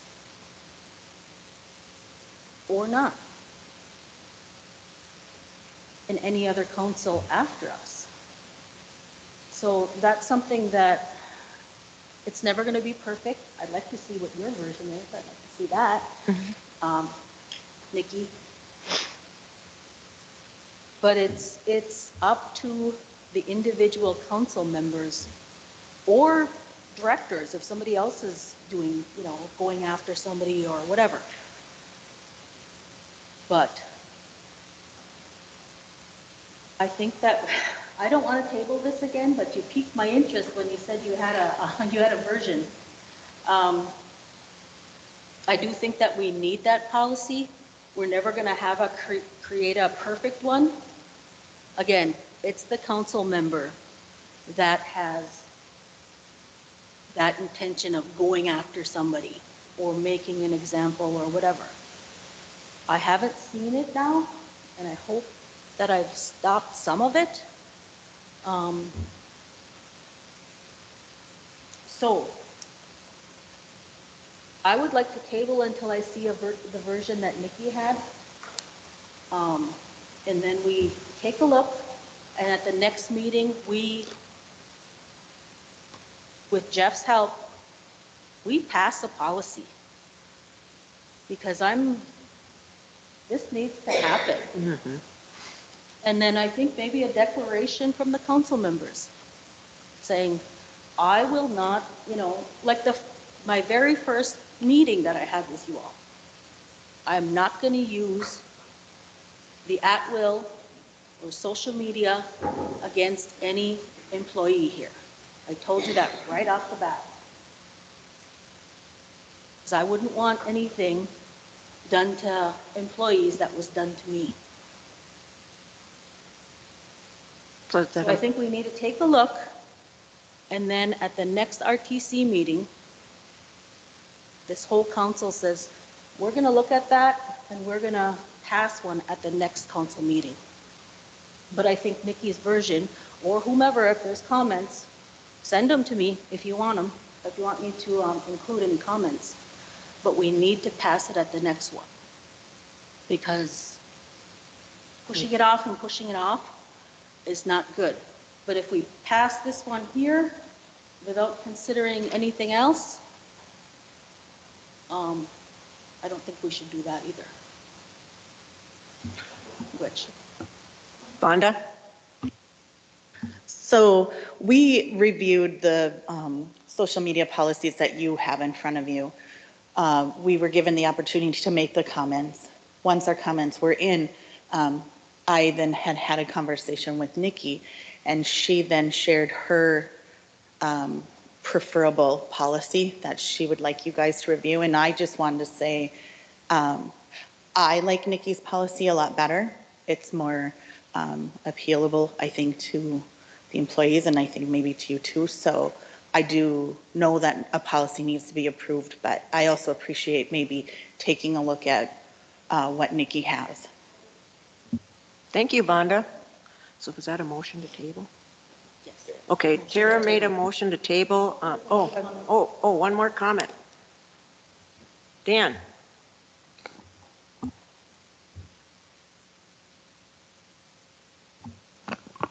I'd just like to add a couple of comments based on what I've listened to for the last 20, 30 minutes, whatever it's been. And that is, it sounds like we're trying to solve for multiple things here. When I first came on board, we had some training and education around workplace environment and harassment in the workplace and how to report. We've been talking about the social media policy a couple of different times. We've talked about fear and intimidation, whether it's from the council, whether it's from leadership. We've talked about at will. When I'm feeling and seeing myself, and I'm only representing my opinion because I'm not representing any group of individuals, but it sounds like we're trying to solve for a lot of things. And at the end of the day, really what we're trying to solve for is a code of ethics, a code of conduct, because all of these things play into that. And that is, why are we fearful of a social media policy? It's because of how it's been applied in the past or how we fear it could be applied in the future. The reality is, we as leaders in this organization need to create a fearless opportunity for our employees to speak. And the use of a social media policy, in my opinion, is because, one, it's made public and people can say, here's what I said. So that if there needs to be clarity, there's clarity that can be offered from something that's in print. The reality is, why are they saying it there versus directly to where it should be applied so that something can change? If somebody is saying something about me or to me through a social media venue, it's because they don't feel comfortable coming and talking directly with me. That's what we need to solve for. The social media policy, believe it or not, I didn't know it was going to be on today's agenda, but I was asked recently over the weekend in the Twin Cities about how I feel about working for Boys Fort. And I had nothing but positive things to say. And the individuals that were asking me were shocked. And I'm sharing this with you because I couldn't believe why they were shocked. Because they live in the Twin Cities. They're not even here. And the reason they were shocked is because they have social media available to them. And they have a lot of people, because they're from the Iron Range, that either work for or are familiar with or are band members of Boys Fort. I don't have social media. And there's a reason I don't have social media. And it's because I want to form my own judgment based on the experiences I have. Not somebody's opinion that more often than not is based on half truth or half fact. And so my point being is, in talking to those individuals from the Twin Cities who are highly respected professionals that have contacts all over the place in the state of Minnesota, they said, you're the first person we've talked to in a long time that has a positive experience working for Boys Fort. As the CEO of HHS, I'm trying to represent a brand. The brand is Boys Fort. I want to be a spokesperson, someone that's proud to work here, so that I can recruit and retain quality individuals to best serve this community. That's my goal, that's my objective, and to do so in a fiscally responsible manner. And I hope that's why you brought me on board, but that's what I want to represent. And after hearing what they had to say about how our social media has been used in the past, they asked, do you want me to give you some examples? And I said, no, because I don't know, I don't want to know who it's from, what it's about. I want to place my own judgment based on experiences, not based on what somebody else's opinion is. I'm saying this because I'm encouraging you, as you look at what policies are presented, whether it's a policy that Nikki has put forth or someone else has put forth, what is the intent? What is the intent?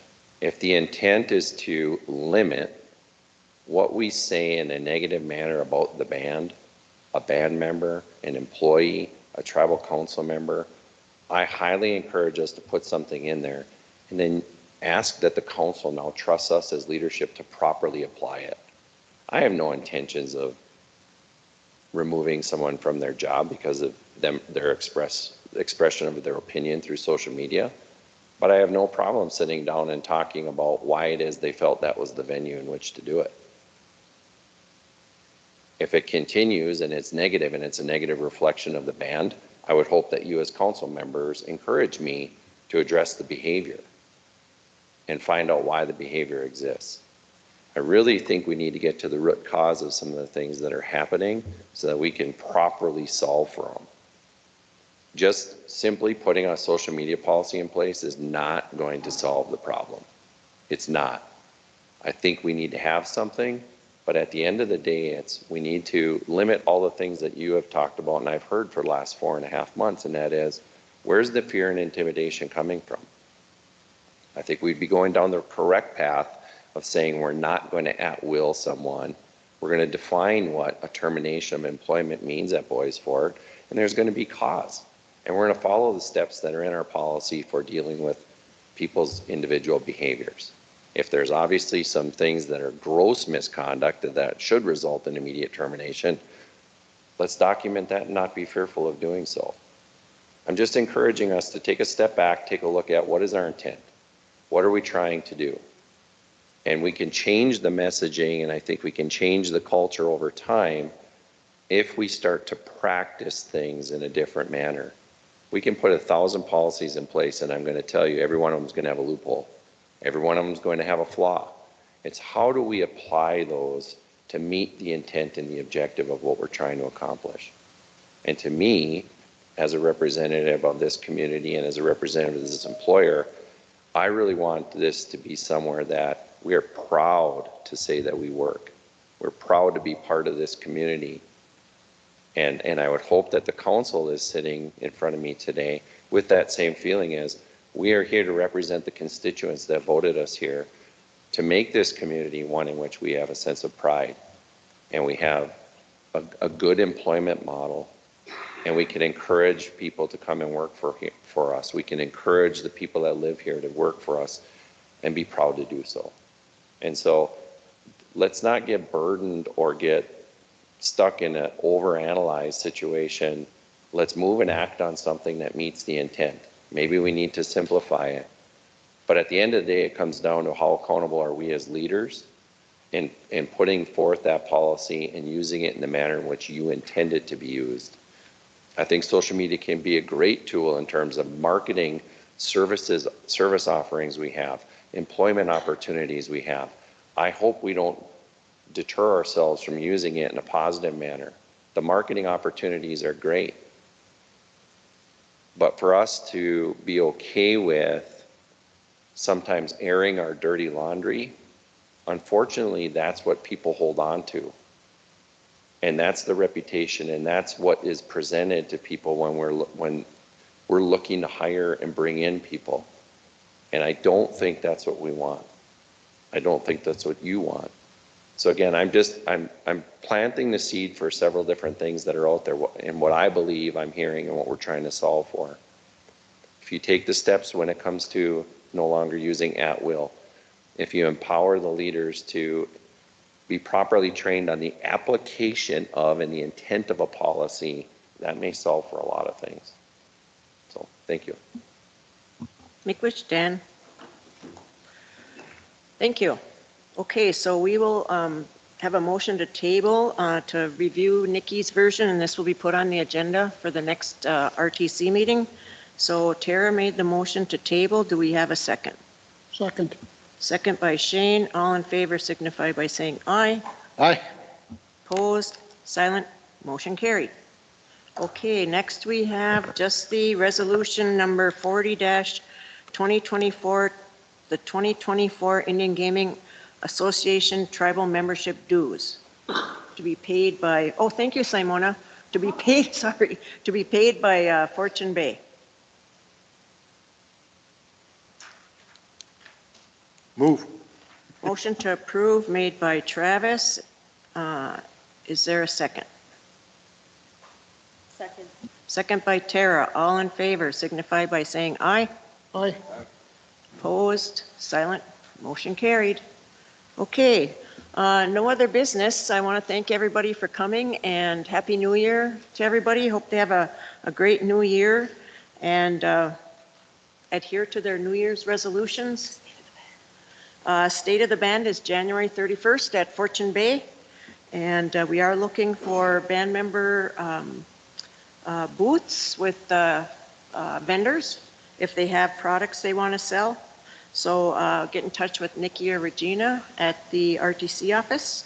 And with that, I will call for a motion to adjourn at 11:34. Moved by Tara. Is there a second?